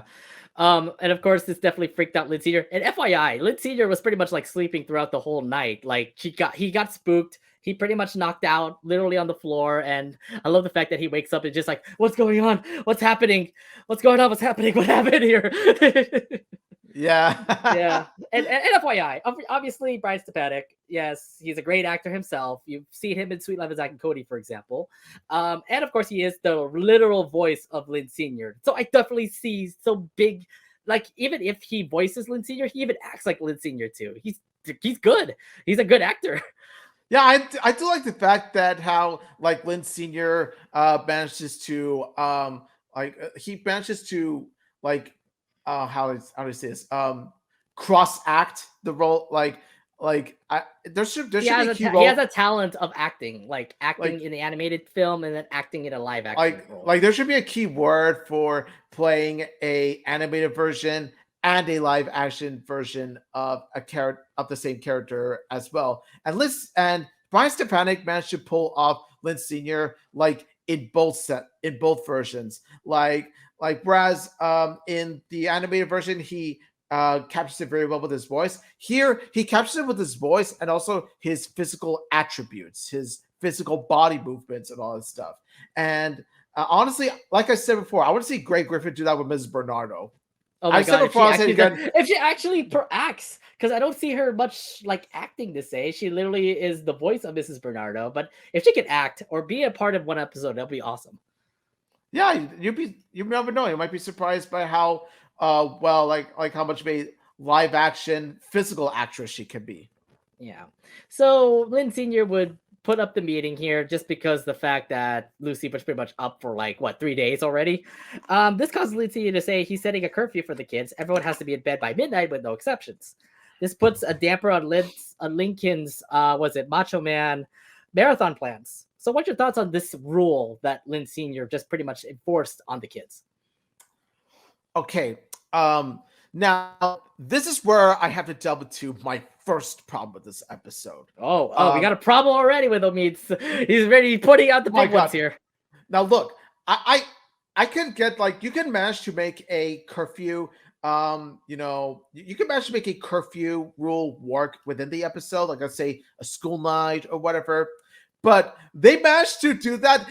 They managed to make Lynn Senior's new rule like come from like possibly the stupidest reason. Like, first of all, you got this rule where it's like all for one for all. It's like, first of all, Lynn Senior, you are not All Might, okay? Oh my god. So I got to put that out of the way. Second off, like, are you serious? Like, that's actually really a toxic way of parenting. Like, because one of your kids makes a mistake, like one of your kids. Here's the thing: he had to put those rules because the other kids were also doing that bad things as well. Remember?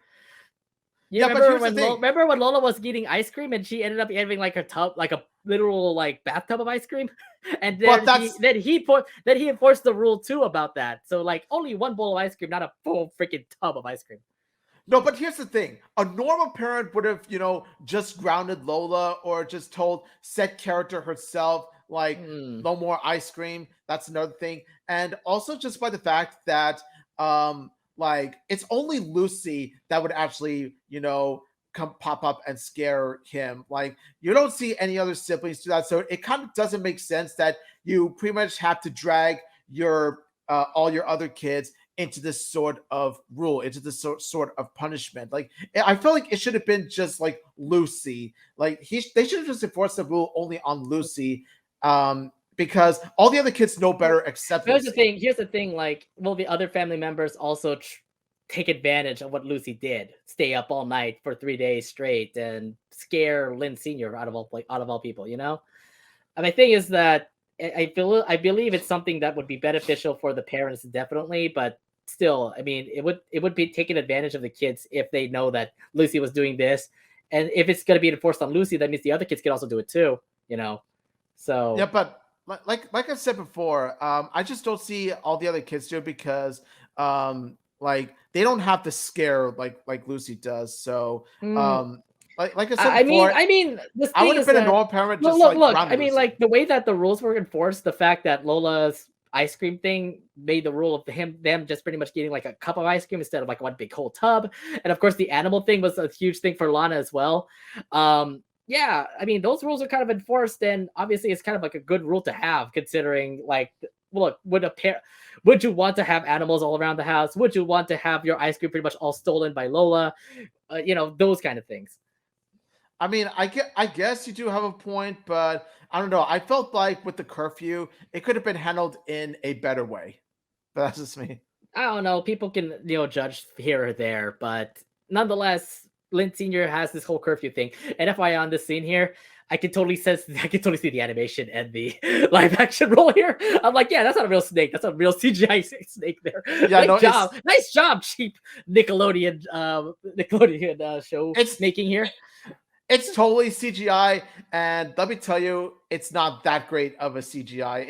It definitely feels more like PS3 or PS4 graphics.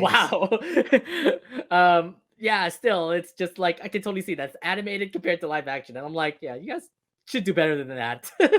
Come on, You but then could have made again, it more realistic. Yeah, thank you. Hello, Tail. Could have made it more realistic. I'm not going to deduct too many points off of this because, for one thing, it is a Nickelodeon animation studio, and it doesn't really have nearly as big of a budget compared to, let's say, a huge movie studio. So I'll give the benefit of the doubt with this one. Yeah, I mean they have the budget of just they're not. It's not like a big like movie to say. This is only a TV show, and they only have so much money that they can spend when it comes to like making it perfect to say.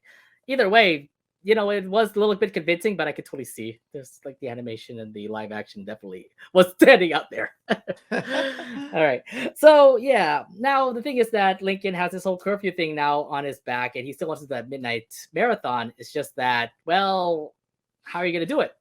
So Lincoln gathers the sisters and explains his whole plan where the sisters will take Lynn Sr. and Rita out for a dinner at John Juan's French Mex buffet for his half birthday celebration while he stays behind and watches the marathon. He is then reminded that the sisters also do have other things to do, and for Lincoln's plan to work, Lincoln has to do all these plans that his sisters are wanting to do for that day. So let's break them down because they include all these things. Let's start it off with what is it? Crap, there's so many stuff. Lori writing a romantic anniversary text to Bobby. It seems that Lori definitely cannot do poetry at all. The way that Lori explains it to Lincoln, it's like, yeah, you're bad. But then I love the fact that Clyde comes up and actually talks literally 4 minutes long on how to give a good speech to Bobby about their anniversary, and then they're all crying. I love the fact that they're all crying. Lincoln and Lori were crying, and it's like, oh yeah, Clyde, you definitely are amazing when it comes to poetry, I guess. Yes. What are your thoughts on Lori's like dilemma here? Like, yeah, I do like how like Lori's dilemma does make sense. It is within her character because she wants to write a anniversary text to Bobby and especially by the fact that like Lori's main hobby is of course texting and calling Bobby. It's like this is something that does make sense, and I do like the fact that it brings Clyde's artistic side to it. Like it brings Clyde's cultural side, and it pretty much has him say 4 minutes of touching poetry to Lori, and they both end up crying. They both end up crying tears because it's that beautiful. Especially Lori. I just totally see the tears coming out of her. And in the end, Bobby did end up liking the poem. So good job, Clyde, for helping Lori out in that. Yeah, and major respect, major props to Clyde for not coming off as jealous or awkward about doing this. But then again, this is from a season 5 timeline. But then again, there are certain aspects about this episode that don't quite align with the season 5 timeline. I'm gonna get to that. I'm gonna get to that later. But needless to say, Look. Here's what I feared. If they were gonna follow the season 1-2 route, we just hope Clyde never got a crush on Lori in this case. And thankfully they didn't. Thankfully they didn't, because we all know how well it really turned out, right, guys? It really didn't. At all. It's over now. It's over. Screw it. Clyde has other lovers. Okay. Clyde has Sid. We're Sid. Anyway. We're Sid in the show. Shit's not here yet. So Clyde pretty much says the poetry to Lori, and then she ends up crying. It's like, oh my god, that's so beautiful. Yeah. And yeah, good on Clyde for helping them out. And then I like the part where Clyde says, my dad and I have been watching romantic comedies. It's like, yeah, it really shows. Yeah, it totally does. Now let's talk about Lenny and Luann, because Lenny was trying to tell the truth more consistently to bypass a lie detector test that's happening over in Writingers, while Luann needs a snappy joke to close her comedy act. We start off with Luann first, considering that Luann was just giving out those closing jokes to Clyde, and it turned out she had like 50 plus like jokes for him to listen to, and yeah, obviously Clyde didn't like that. Yeah, it looks like Luann definitely had like a good comedy show going on for her.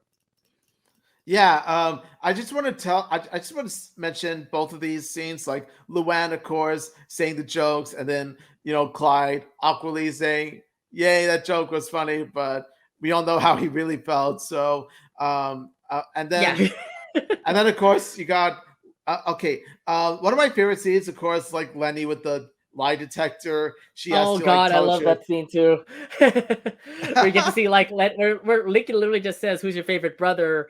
and Lenny says you, but then lies about it because he just kept on lying. And I love the fact like, you're annoying, you're super annoying, and then she gets it right. I'm like, oh god. I feel bad for Lincoln. I feel bad for Lincoln throughout that thing. I'm like, oh well. Then again, she's not completely wrong. She ain't wrong on that. Hey, it's a lie detector, okay? The lie detector never lies, so that kind of tells you something. So yeah. Okay, so what Lincoln's solution was to actually have those two work together, and it turned out to go really well, considering that Luann turned out to get those comedy bits. Lenny actually speaks the truth by saying it's funny and all, and nonetheless, it turned out to work out for those two. Yeah, it really did. How do you like the solution that the man of the plan did? Yeah, this is where it brings out the man of the plan within Lincoln. It really brings out the planning side of Lincoln, and it actually managed to work very well because you got each loud pairing up together to pretty much solve their problems, like Lenny and Luann, for example, and then others we're going to touch upon later on. Like right now, we're going to touch upon right now. I do think that they do work out at the end, but then again, this is the man with the plan who knows what to do when it comes to like these sister situations.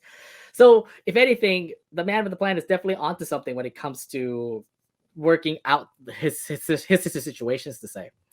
So let's move on to Luna Loud, because she needs a bell player for her song, because she's trying to make a song, and the bell player, and then there's no bell player to work with.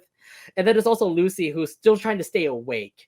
And in the end, both of them actually performed to actually get those solutions working, because you have Lucy who's doing the cowbell beating. You also get to see Luna rocking out, and you also get to see Lucy actually stay up this whole 72 hours. What do you think about the solution with Lucy and Luna working together? Yeah, I would imagine them working together because like for the longest time, ever since the animated series, I've always wanted to see a Luna and Lucy dynamic, and they managed to work very well because you got Luna pretty much rocking her guitar as always, and of course being the best loud in the show, and then Lucy popping up, and in order to keep her staying up, she has to pretty much play the cowbell along with Lucy's guitar playing. So that again, good thinking on Lincoln's part, and something that does highlight his man with the plan persona. I swear, like every time the next scene pops up, you get to see Lucy just come in the next scene. It just tells you like she definitely does an amazing job when it comes to jump scares. I'm like, in this scene in particular, I'm like, where's Lucy? Where's Lucy? It's definitely scary of an environment. And then you see Lucy pop out of nowhere right behind Lincoln. I'm like, oh crap, that was scary, you know? It works live action, right? Do you It agree really with me? does. It really does because with the animated version, like I love Lucy's jump scares, the animated version, but let's be honest, like they were played like meaningful labs, and they jumped up a little bit too quick to a point where like you don't really feel scared, you don't get the scare from Lucy's jump scares. Whereas here though, like you really do legitimately feel like you've had a heart attack just because like Lucy just Mhm. popped out of nowhere. Like it feels more natural. Yeah, it definitely does feel like more natural, and I feel like they nailed it for sure. The people who made the Really Loud House definitely nailed it. And here we go again. Like we never expect the Luna Lucy dynamic to come in, and it turned out to actually work out, considering that they actually both accomplished their goal. Luna with a song, Lucy waking up. We need more of this, you know. I mean, any kind of sister bonding like this would definitely work. I feel like this one definitely took the cake in this. Yeah, I definitely agree. So yeah, Lucy and Luna ended up having their solution resolved there. Lynn needs to work. Let's go to Lynn Loud Jr., where she needs to work on a motivational speech for her hockey team. Clyde tried to do it, but it didn't work out in the end. And then Lana needs a guinea pig to make a leap, like a very big leap to break a Guinness World Record to say. But Lincoln, with the man with the plan, put those two together, and it turned out to actually work out in the end. Your thoughts on Lynn and Lana having their moments here? Yeah, I really do love Lana and Lynn having the moments because we've seen their bond in the animated series before. Not really a bonding episode, but like scenes of them enjoying tomboyish stuff together. And here is no exception. Like here, you do get the feeling that they are sisters and they enjoy each other's company and they do like helping each other. So I do like the fact that this episode brings out the best in both of them, and it brings out the best of their bond, just like with how they did with Lucy and Luna and Lenny and Luann. Yeah, and I definitely do like this whole bonding moment here where we get to see was it Lana and Lynn working together, especially the fact that Lynn had that big motivational speech, Lana having her guinea pig literally jump from one leap to the other and actually breaking a Guinness World Record. So it turned out to, be good with them together. Yeah, the actress really brought out that Lynn Sanity energy, like the That's what I'm scream and all thinking. that. Like, yeah, I understand that the actress for Lynn is not there anymore, but this Lynn ain't bad either. Like, she turned out to be very, like, what is it, passionate of a person, you know? I don't know about you. I really do love this Lynn. I really do. Like, I like Morgan McGill, of course, and what she went through was horrible. I felt sorry for her, but I can't help but like feel like when I look at this Lynn, I think like with her spirit, her passion, her energy, she really does personify Lynn, a live action Lynn to me. Yeah, I definitely think that they really did a good job with making her as Lynn Jr., which pretty works out. Then we have two other sisters that also needed help as well.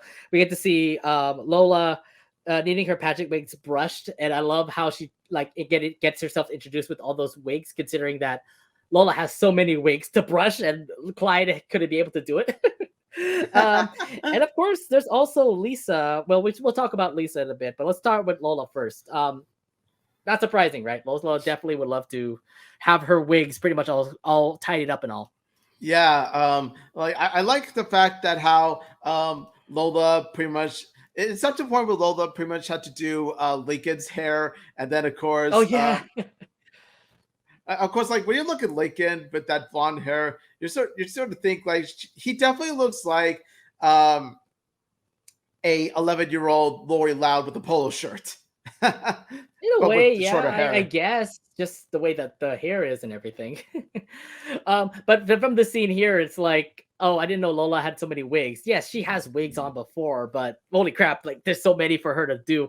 It seems like she's doing a lot of cosplay and she needed those straightened, I guess. Yeah, it don't like it can't be just for pageantries and all that stuff. She wouldn't need that She's been many doing some wigs for a costumes. pageant. I mean, hey, I don't know. Maybe some pageants included blue hair or pink hair or green hair. Um, I don't know. It just feels that way somehow. Some of them must be for Halloween or something like that. Must be something from Halloween. And in the end, I love the fact that Lincoln was the one to be the model and have Lola pretty much like comb her hair to straighten. And yeah, good moment between Lincoln and Lola. Just And having a nice moment. of course, looking fabulous and all that stuff. Like Yeah, with that fabulous blonde looking. hair that he has. Okay, so it's weird. It's weird considering that he pulled up that blonde hair and you don't get to see the white hair too. So it's like, God, there's no color difference between the two hairs. All right, then let's head over to Lisa because Lisa needs a new name for Todd. I'm like, yeah, okay, what? Just because Todd has always been Todd, and Lisa just needed a new name because apparently a robot is also named Todd in this competition that Lisa was going to go into, and apparently there's a lot of names that she tried to go with and they all failed, but then Lincoln would be the one that would be the name at the end. So your thoughts on Lisa and of course Todd being there? Out of all robots, Todd is there. And to be fair, he legitimately looks like Todd. Like it was precise from the from the calculator, from his head to the body to the legs. I feel like they did a great job with Todd. Yeah, I was really impressed by how they managed to capture like even the robot down to a T. Because let's be honest, like robots and all that stuff, they're pretty hard to do in like both movies and TV shows. They take a lot of hard work and dedication and blood sweat in order to really capture the robot like 100% accurate. And once you do it, they managed to do it like close to, if not completely accurate. I'm just like whoever's a prop designer, whoever's a prop designer of the Loud House, really Loud House, give them a raise.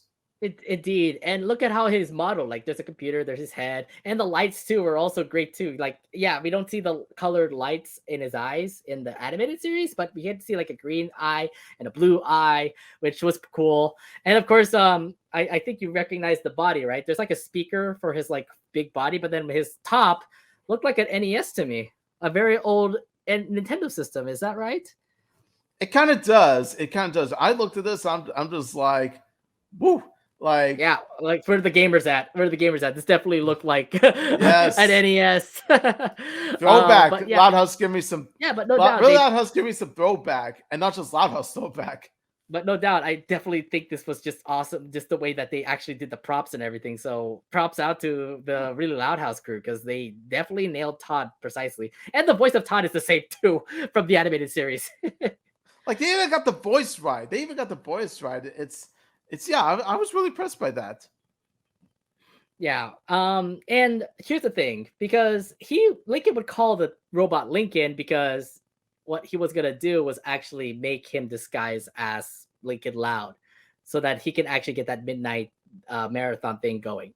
What are your thoughts that he was gonna use Todd to be Lincoln while they go out to Jean Want's and get a dinner for his dad for his half birthday? Yeah, when I like where the episode goes from there, this is where it really does get a bit too season one Lincoln-esque for my taste. Yeah.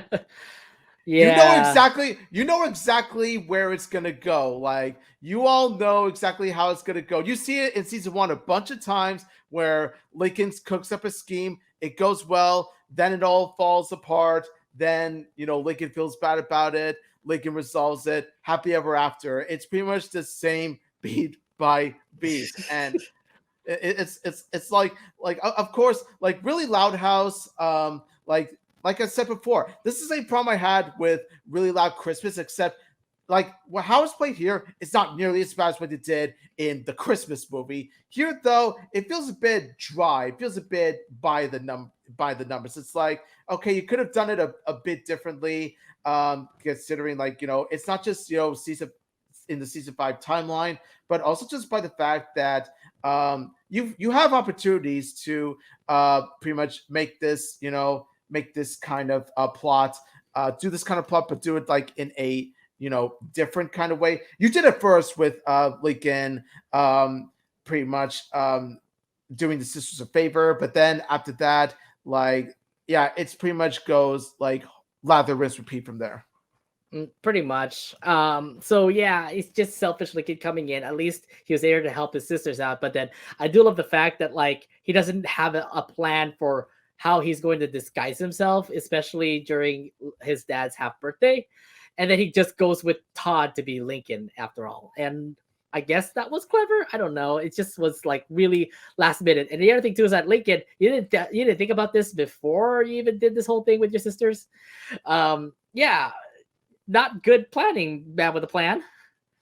Yeah, exactly. Man with the plan in my butt, right? Yeah. So the plan is pretty much all straightforward. The sisters are gonna invite Lynn Senior and Rita out to John Wan's French Rex buffet, and of course Lincoln is going to be just watching that midnight marathon. Um, I was gonna say, Todd would actually be disguised as Lincoln Loud, um, and and so he goes himself. He watches the marathon with Clyde. And here's the thing, like, yeah, we get to see Lincoln and Clyde literally just watch the marathon back at home, while the rest of the sisters and Todd literally just go on a Jaja Mix buffet dinner to say. This whole thing looked like it works all of a sudden. What are your thoughts on this plan here? Okay, I just gotta say about this. Okay, like now John Wan's French Mex Buffet looks beautiful. It looks breathtaking. It looks exactly like it did in the animated series. Okay, like I really like that. And also the dinner scene itself is really nice. Like, you got the whole family gathering together for a nice dinner. That was really nice stuff. But oh my god, like the part where it gets really stupid is when like Todd disguises as Lincoln, and Yeah, then you mean of like course this right here? I mean, it's very okay. obvious. It's very obvious that Lincoln is a robot. Are you kidding me?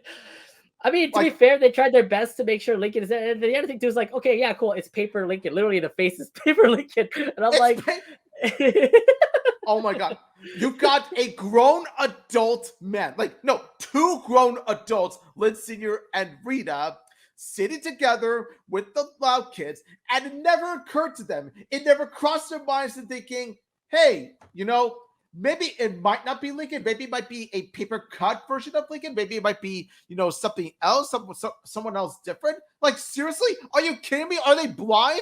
How do they fall for such an obvious disguise like this? It makes no sense to me. I don't know either, but I just love the fact that look, the sisters played along, and of course, Lynn Senior and Rita were just like, "Oh, hey, Lincoln, how's your food and everything?" And I love the fact the answers were all robotic, and I'm like, Lynn, you even care that it was also a robotic voice? I'm like, you're that blunt, you're Like, that dumb.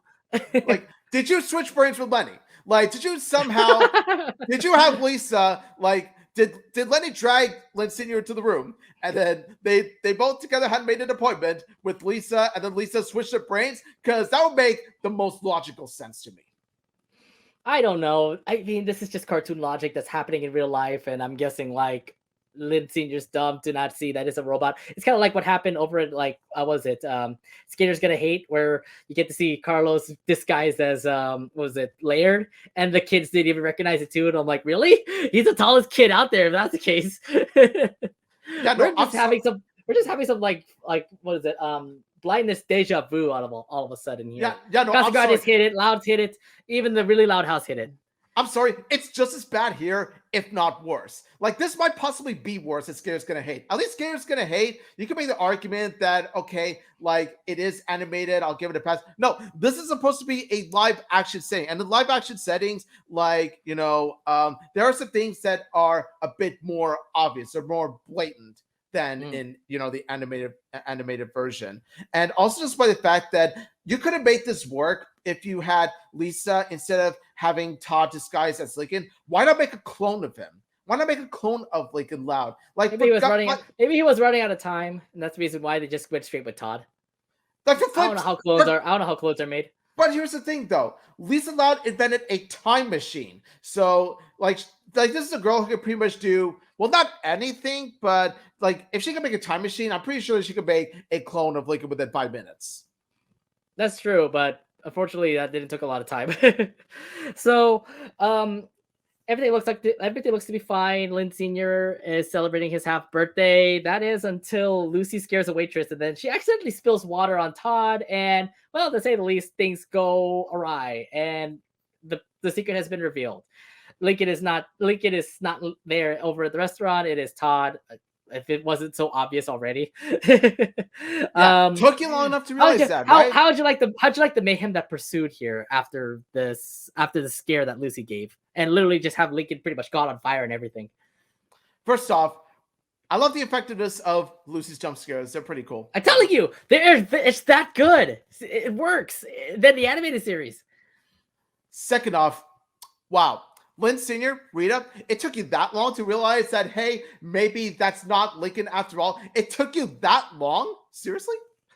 And also, here comes the scene where it gets really sad, and we're going to touch upon that right now. Yeah, and just this whole scene here where it's like, okay, yeah, he's literally caught on fire, and I'm like, did you not realize that he's a robot and he's literally glitching out and he's catching on fire? And I'm like, that this guy's diddly didn't get you. Come on, Lindsay, come on, Rita, you should have known this by now. Because the plot needs them to think that it's Lincoln. That's why. I guess in this case, nonetheless, yeah, it turned out that it was going to be Todd. Todd is pretty much the person that is underneath Lincoln's skin.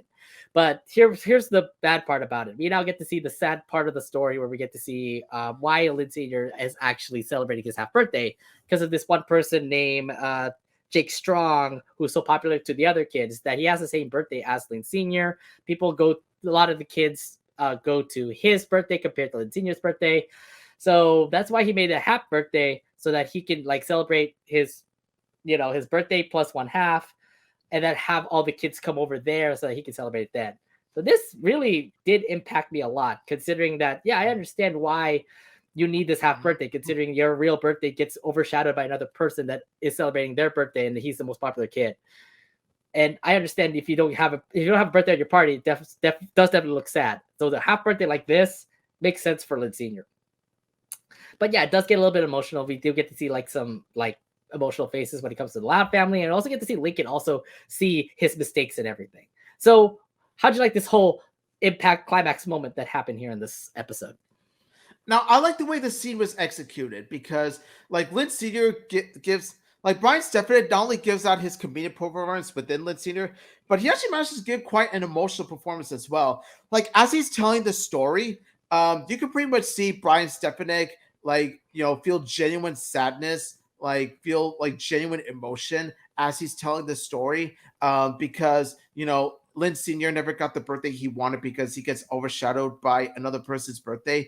And like it gets up to a point where all those around him, like his kids, and including Lincoln himself, who's watching from Todd's optic lenses, like they all pretty much feel like a bit of tears within them. They all feel that emotion where they do really feel genuinely sorry for the guy. With Lincoln, it's something extra. It's not just like genuine sorrow, but it's also guilt. You can really see it right through his eyes. It's like Wolfgang really does do a superb job in, capturing that guilt, capturing that emotion within Lincoln. And it's all straight from just the eyes alone. It definitely is a sad moment here because we now get to see why, it was so crazy considering how this half birthday was made. And you get to see from the beginning, like the kids don't care. They always say, we know it's your half birthday, blah, blah, blah.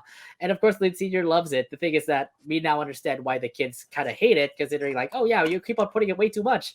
Stop it. But this whole story that Lynn Sr. brought up just makes me feel so sad, and it makes the kids feel sad. It makes sense considering that they were pretty much jerks to their father's half birthday. It's like, yeah, you have your birthday, but why are we celebrating a half birthday? Do we need to celebrate your birthday twice? But now we understand why this half birthday was made, considering that he keeps on getting overshadowed by this one guy who have his friends go to his birthday, and that Lynn Sr. doesn't have anybody at all coming to that birthday. It's definitely emotional to say. I'm like, I understand why Lynn Sr. need to do this. And then when Lincoln heard about that story, the whole emotion that comes when it comes to the scenes that we get to see with the live action Wolfgang literally looking at a camera where he looks at the scene there, and it's just so sad. You can totally feel the emotion that happened in that scene. It's just too impactful to say. So it really is. Like it got my heart gut wrenched too. Like I'm not gonna lie. Like I felt genuine. Like I felt with them. I felt like, dude, poor guy. Yeah, Portland Senior. Now we understand why he needs to celebrate this half birthday. So now you get to see pretty much like Lincoln just foregoing the fact that this Macho Man marathon thing, he didn't get his badge at all because he didn't enter the code. But now now Lincoln understands why this half birthday needs to be celebrated. So in the end, when Lynn Sr. got everybody home, Lincoln actually threw a surprise party to his dad. And that was actually all impromptu. Like they didn't know that the sisters didn't know about it. Lincoln just pretty much did it all by himself. How did you like this whole resolution here, where Lincoln comes up and throws a birthday party for throws a half birthday party for his dad? Yeah, I love the fact. I like the fact that after Lincoln heard about this, he is pretty much willing to put his Macho Man medallion goal aside, specifically like just to pretty much help Lynn Sr. get the birthday he's always wanted. And of course, would you know it, he managed to pull off in flying colors. Though he did manage to bring out his birthday decorations a bit too quickly. Like he actually managed to decorate all this within like less than 5 minutes. Yeah. Of course, like he managed to pull off the surprise party in flying colors, and he pretty much says about how though it was a bit of a lie, he pretty much said that it was all part of his plan and the sisters were in on it. I like how the sisters were kind of confused, puzzled. It's like, what? And then they decided to pull with it. They decided to go along with it just to make Lynn Sr. happy. So and it worked out. And it worked out in the end because it definitely convinced Lynn Sr. like, hey, we're now celebrating your half birthday, and all the kids know about it, which they didn't care about until Lincoln actually came with them and say, hey, we're celebrating our dad's birthday, and it all worked out in the end. And everybody's all celebrating, especially the fact that Luna actually gave a song with Lucy as well. Yeah. Your thought of the song, by the way, because it looked like a very catchy song. Happy half birthday, happy half birthday. Happy half birthday. Happy half birthday. Oh man, I love it. I love it. Like Luna Loud could do no wrong when it comes to songs. Like she nails each and every single song, both in live action form and in animated form. Like Sophia Woodward personifies Luna Loud. She sings like Luna Loud. She acts like Luna Loud. Sophia Woodward is Luna Loud. She does an amazing job with performing as my favorite character, and I applaud her for her performance. No bias, right? Absolutely no bias whatsoever. 0% bias. I'm not gonna lie. Like Sophia Woodward definitely does have a act when it comes to Luna Loud, and no doubt about it, they all played along in the end, and it all worked out for Lynn Sr. And for everybody in the Loud house, because they were not caring for Lynn Sr.'s half birthday. And then Lincoln came out in the end to pretty much come with a plan to make sure they celebrated. And in the end, everybody's pretty much celebrating the half birthday, and it turned out to be really fun. So yeah, good job, Lincoln. I have to give that up. Good job, Lincoln. Yeah, he actually managed to make things right. You were thinking Selfish Lincoln was just gonna show up, but then in the end, at least Chad Lincoln came in and started to become wholesome and care about his family, Yeah, but like that's sort of the thing that plays into the season 1 episodes. Like at the last minute, Lincoln decides to set things right again, and they all live happily ever after and all that stuff like that. That's something that does play into the season 1 Lincoln episodes. So it's not really that uncommon, but I still give props to Lincoln nonetheless for setting all this up to make Lincoln happy. So it does feel like a season 1 episode, but I feel like this was more impactful than a season 1 episode. Like, yeah, we get to see Selfish Lincoln happen throughout most of the episode, but in the end, Lincoln definitely worked out in the end to pretty much have a great resolution at the end. Like, oh God, the problem is there. Oh, time for me to become a better man. And there you go. He makes a birthday party for his dad. And it turned out to work out well for like everybody, like Lynn Sr., him, and even the sisters, because they were also part of the problem too. Much more powerful than the Christmas movie for sure. Wow, well, that's saying something. Much more powerful than the Christmas movie. They actually managed to pretty much pull it off. Like they managed to pull off the last act like here. Like they managed to redeem Lincoln Loud here much better than in the Christmas movie. Like the Christmas movie, like pretty much the damage has already been done. Like he's done so much damage up to a point where it's kind of hard to redeem him after all that. Here, however, like it's just Lincoln. Pretty much at one point he was putting his own needs before like his dad's, before everyone else's. Which is to pretty much get the medallion, but then he managed to make things right, and he managed to do it in flying colors. It And feels it definitely more worked out in the end. It impactful. looked great. It looked great. I mean, it felt made me feel for Lincoln and made me feel like really happy for Lincoln. Yeah, I don't feel bad for him. I feel really good for him after what he did, especially for his dad in this episode. But the thing is that this episode is not over yet. Obviously, they need to give a gift for him for his half birthday, and the gift was actually repairing Vanzilla. And out of all people, yeah, Lana was gonna repair it. Yeah. I mean, yeah, the mechanic. After all, she was going to fix Vanzilla. I know that in the episode we get to see Lynn Senior try to fix Vanzilla, and it turns out to not work out at all. And yeah, and in the end, Lana would fix her up, and I feel like she did it very fast. And of course, Lenny with the whole ribbon, was it the whole ribbon wreath? Made me feel like that was also made fast as well. But no matter what, it still looked to be a great present for Lynn Senior. Yeah, I really did. I do like the fact that they each had a role to play. Of course, Luna with the music, Lincoln was setting up the party, and then Lenny and Lana each had a role in terms of putting together Benzilla and decorating Benzilla. And then I like the fact that, of course, like the whole message about family, about how Lincoln points out that being a man is about getting a medallion. Being a man is, loving your family and all this stuff. And I'm just like, bro, that is beautiful. Like that is some Vin Diesel stuff right there. Vin Diesel will be proud. Family. We're putting the family meme again. My thing here is that it turned out to be all well in the end. I just feel like this was definitely a great episode for a first episode of a show that we thought was not going to be good. And I'm like, this ain't bad. I mean, people are thinking that, oh, this is gonna fail. Oh, this is bad. Blah blah blah. I felt some compassion in this episode, especially the ending. It definitely feels that, yeah, we get to see that Lincoln I talked about for a long time. Season 1, season 2, Lincoln is here. But no, in the end, it turned out to be very compassionate, very wholesome. That in the end, we get to love these like members of the Louds and just start to think that they're going to be really an amazing family to say. Yeah, honestly, it took me by surprise because like when I first read the plot synopsis of this episode, like I'm not gonna lie, my first reaction was, oh god, this is gonna be a dumpster fire, isn't it? But no, it actually managed to turn it actually, yes, I was one of those people. I was one of those skeptical people myself, okay? Like guilty as charged, plead the fifth. But then when I saw this episode, it was actually quite impressive. Like it actually turns out to be better than expected. Better than expected, though, doesn't mean perfect. There were some parts that I felt were really stupid. Yeah. There was some really stupid stuff in this episode, but there was some really heartwarming, good stuff that really does enhance like the family chemistry of the Loud House. So I will definitely give it that. So honestly, all in all, for me, it was a good but not great episode, which is much better than what I thought it was going to be at first.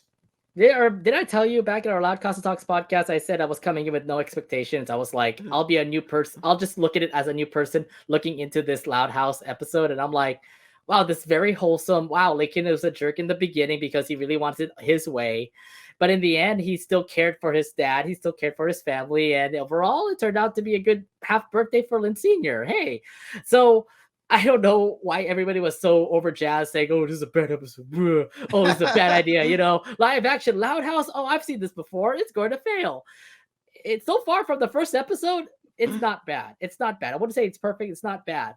I was still going to be watching this. And plus the other thing too, is I believe in my case, I feel like every actor really portrayed it well. Like every actor and actress, even if like Lori from the Christmas movie is gone, Lenny from the Christmas movie is gone, Lynn from the Christmas movie is gone.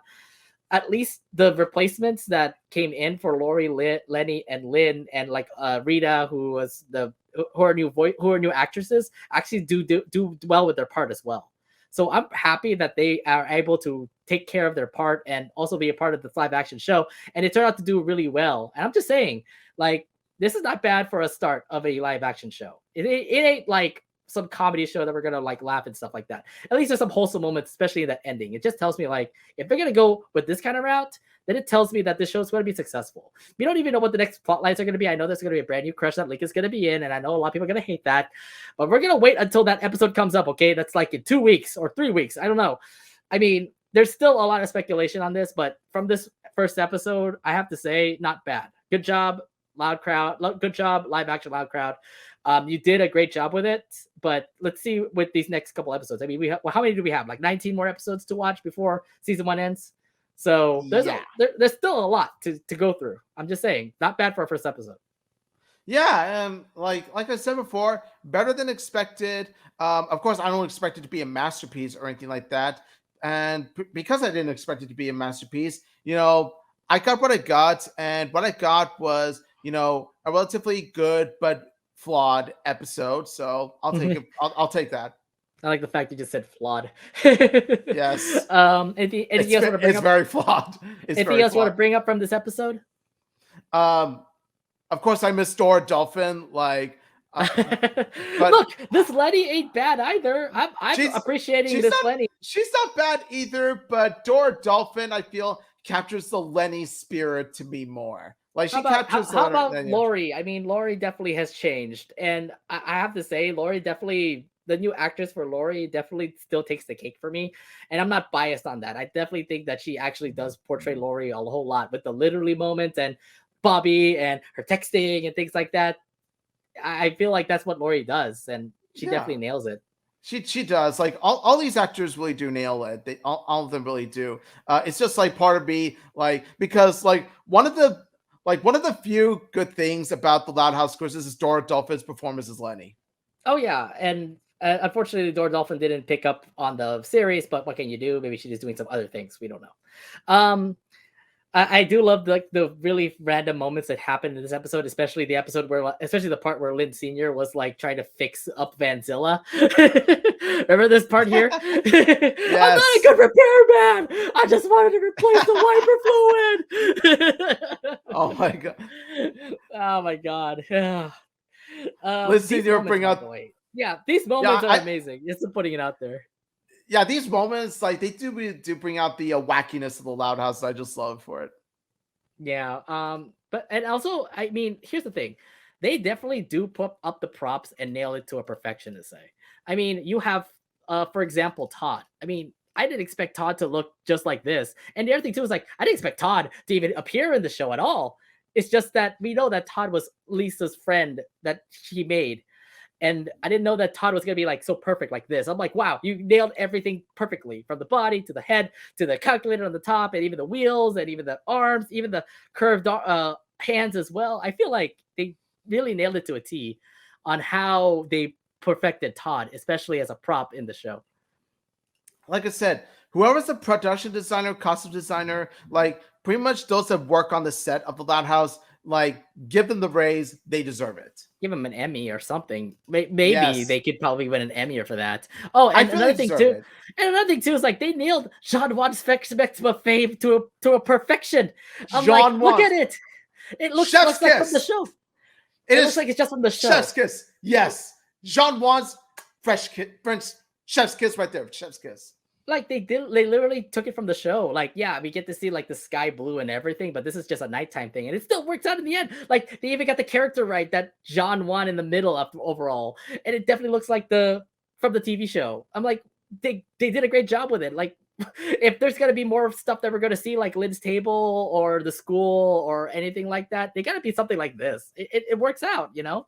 If they can continue to do something like that, then I'm gonna be more impressed of how the show's gonna be. Like, this makes me want to go to Jean Wan's and get a meal. I know, right? Like, it's making me hungry. I can't wait to see Royal Woods Mall. I can't wait to see Royal Woods Middle School. I can't wait to see like all these other characters. But okay, here's the thing: we only see the Louds. We only see Lynn Senior and Rita. We also get to see a couple of the characters, mostly just the Louds.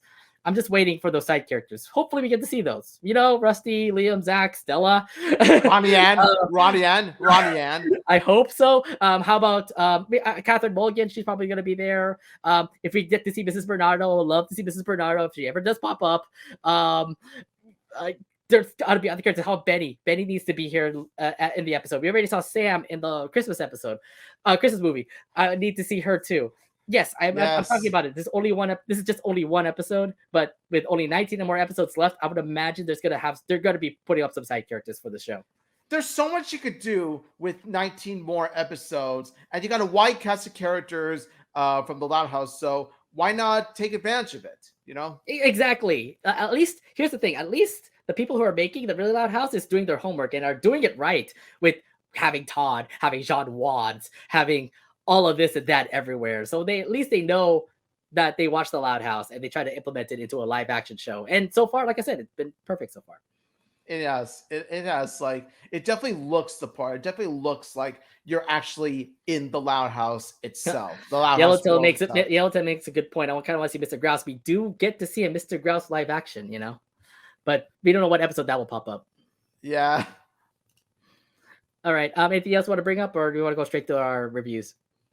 No, I pretty much said all I need to say. Of course, I definitely am open to like seeing more of this live action Really Loud House series. It definitely looks perfect. Like I'll definitely give it that. And yeah, I definitely want to see the expansion. I definitely look forward to see the expansion of the live action Loud House universe.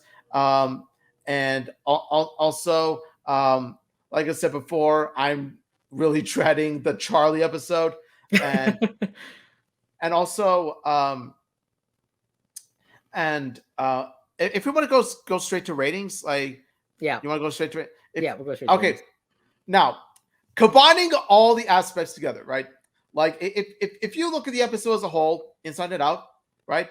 The story structure, the sets, the production design, all this stuff. I'm gonna be honest. Here's my final say. My rating: 7. It's a 7 out of 10. Okay, at least it's not like a 5 or 4 that you were probably going to put out. Yeah, no, like I kind of had you there for a minute, but yes, it is a 7 out of 10, mainly because of the fact that, like I said before, what really holds it high, especially, is the production design, set design, costume design, and the performances of the actors. Really stellar. So they got the aesthetics to a T. It's top notch. But however, when you look at the story structure as a whole, like there were some good moments, don't get me wrong. There are also some moments I thought, yep, that's definitely Lincoln, Loud, Man with the Plan, breaking the fourth wall, all that stuff. And of course, you see the Loud sisters interacting with each other. That's all well and good. But there are also some parts that really did not work. Like honestly, the story at times could be a bit of a mess. I'm not gonna lie. Just by the fact that, okay, like first of all, like I said before, I thought that the rule was, really stupid. I still think that like the reasoning for the curfew was really poorly handled, and also the fact that Lynn Senior and Rita, for some reason, decide to turn off their brains and just accept the fact that Todd, the robot, is like a human being for whatever reason, and of course the simple fact that, of course, it follows a beat by beat season 1 Lincoln Loud episode structure. You know exactly where it's going to go, and because of that, it feels really predictable. But the ending, though, is where it really touched my heart, and it emphasized how important the theme of family is in the Loud House realm, especially with Lynn Senior's backstory, like top emotional performance. So yeah, all in all, like I said, good but not great. I gotta say this though, I did enjoy this episode. I thought it was gonna come to like a dumpster fire or something that was gonna be really bad, but looking back at how the Christmas movie was, like I said, I believe this is now becoming a Christmas special for me to watch the Loud House Christmas movie now every year. But from that performance to this performance, it still is stellar. Like I do love the actors and actresses that still continue to portray the Loud characters. Yeah, I know there's some changes here and there, but in the end, they still end up having a great performance. They maybe believe that they're really the characters of the Louds. Story wise, yeah, I understand. We get to see Selfish Lincoln again back in season 1. And we also get to see the whole resolution. I think kind of got me. Like, if anything, if it wasn't for that really impactful ending, that would make me feel like this is going to be a 6 out of 10. But thankfully, this was so compassionate, so wholesome, and the fact that the man with the plan ended up actually doing a really good job helping his dad out and having a great ending overall for the Louds. I just feel like, thank God, Lincoln actually became Chad Lincoln for just that like one last 5 minutes to say. But yeah, I have to say, not bad overall for a first episode. First impressions definitely were amazed. I was happy. I was okay. I wouldn't say stellar, but I would say very happy the fact that this show is okay. I can't wait to see what the next episodes are going to be. I know that they come out every Thursday now, so we're going to be doing those reviews. Just a heads up, probably for 2 weeks, considering that's always one episode per week. So yeah, this definitely was a good first impression for the Loud House, and I gotta give this an 8 out of 10. Definitely really good. Like I said, not bad, not a 10 out of 10. I would say 8 out of 10. Like our average scores. Yeah, no, good of course it's not going to be a 10 out of 10. Are you kidding me? It's not close to a 10 out of 10. Like, if anything, Great Lakes Freakout should have been 10 out of 10. Yeah, you rated it really fair. It's 8 out of 10 for you. That's fair for you. I give it a 7 out of 10. Like, there are some good things about it, but then there are also some parts I'm just like, yeah, I have an issue with this. I have an issue with that. It's okay. It's okay. We all have our issues anyways. But anyways, our next episode reviews is going to be in 2 weeks as we review whenever the next 2 episodes of the Really Loud House come out. That will probably be right after Thanksgiving. So come back to Twitch or YouTube to watch that. But yeah, that's pretty much it for our episode reviews. Remember that you can listen to our Loud Casa Talks podcast on all podcast providers, Spotify, Anchor, Google Podcasts, Apple Podcasts, wherever you listen to podcasts. We're all going to be there with those episodes. Subscribe to our YouTube channel so you can be notified when we'll come on with the newest episode of the Loud Casa Talks or our episode reviews. And also subscribe to our Twitch channel. We're close to 50 followers. So if you're watching us on YouTube or watching on Twitch, please visit twitch.tv/loudcastatalks and follow so that you can be able to, get us to 50 followers, because we're going to do a lot of stuff where we're affiliates of Twitch. Yes, give us followers and your love and support for being so much to us. And just by the fact that you're watching us right now, like showing love and support, we really appreciate y'all. All right. And I just want to let you guys know we're going to have our next Loud Casa Talks episode next week, next Wednesday. Next Wednesday, as we talk about the Casa Grande's cancellation again. Here's what's going to happen now. Look, the Casa Grande's is over. The show is over. The Casa Grandes are now back in the Loud House, and now we're going to explain our thoughts about how are they being treated. We already saw 2 episodes with Forks and Knives Out and Great Lakes Freakout, and now it's time for us to talk about what's going on with this familia, because it feels like they're doing really well in the Loud House. But we're going to explain more about that next week with our next Loud Casa Talks episode. Yeah, so get ready to hear us talk about the Casa Grandes again, dedicating our episode to Casa Grandes again, guys. So yeah. Casa Crew, get ready for this, Casa Crew. Hopefully they listen. Back. Miguel, please listen to us. We have to say we love the Casa Grandes. I can't believe your show was canceled though. I know. We miss y'all so much. Anyways, that's it for our Loud Casa Talks episode reviews. Thank you very much for watching. My name is Nate. And this is Omid saying thank you all so much for watching, and thank you all so much for listening. It was really good to talk about the Loud House in both of the realms, both visual arts, both the animated version and live action version. That's always fun. Until next time, smell you later, loud crowd, and really loud crowd.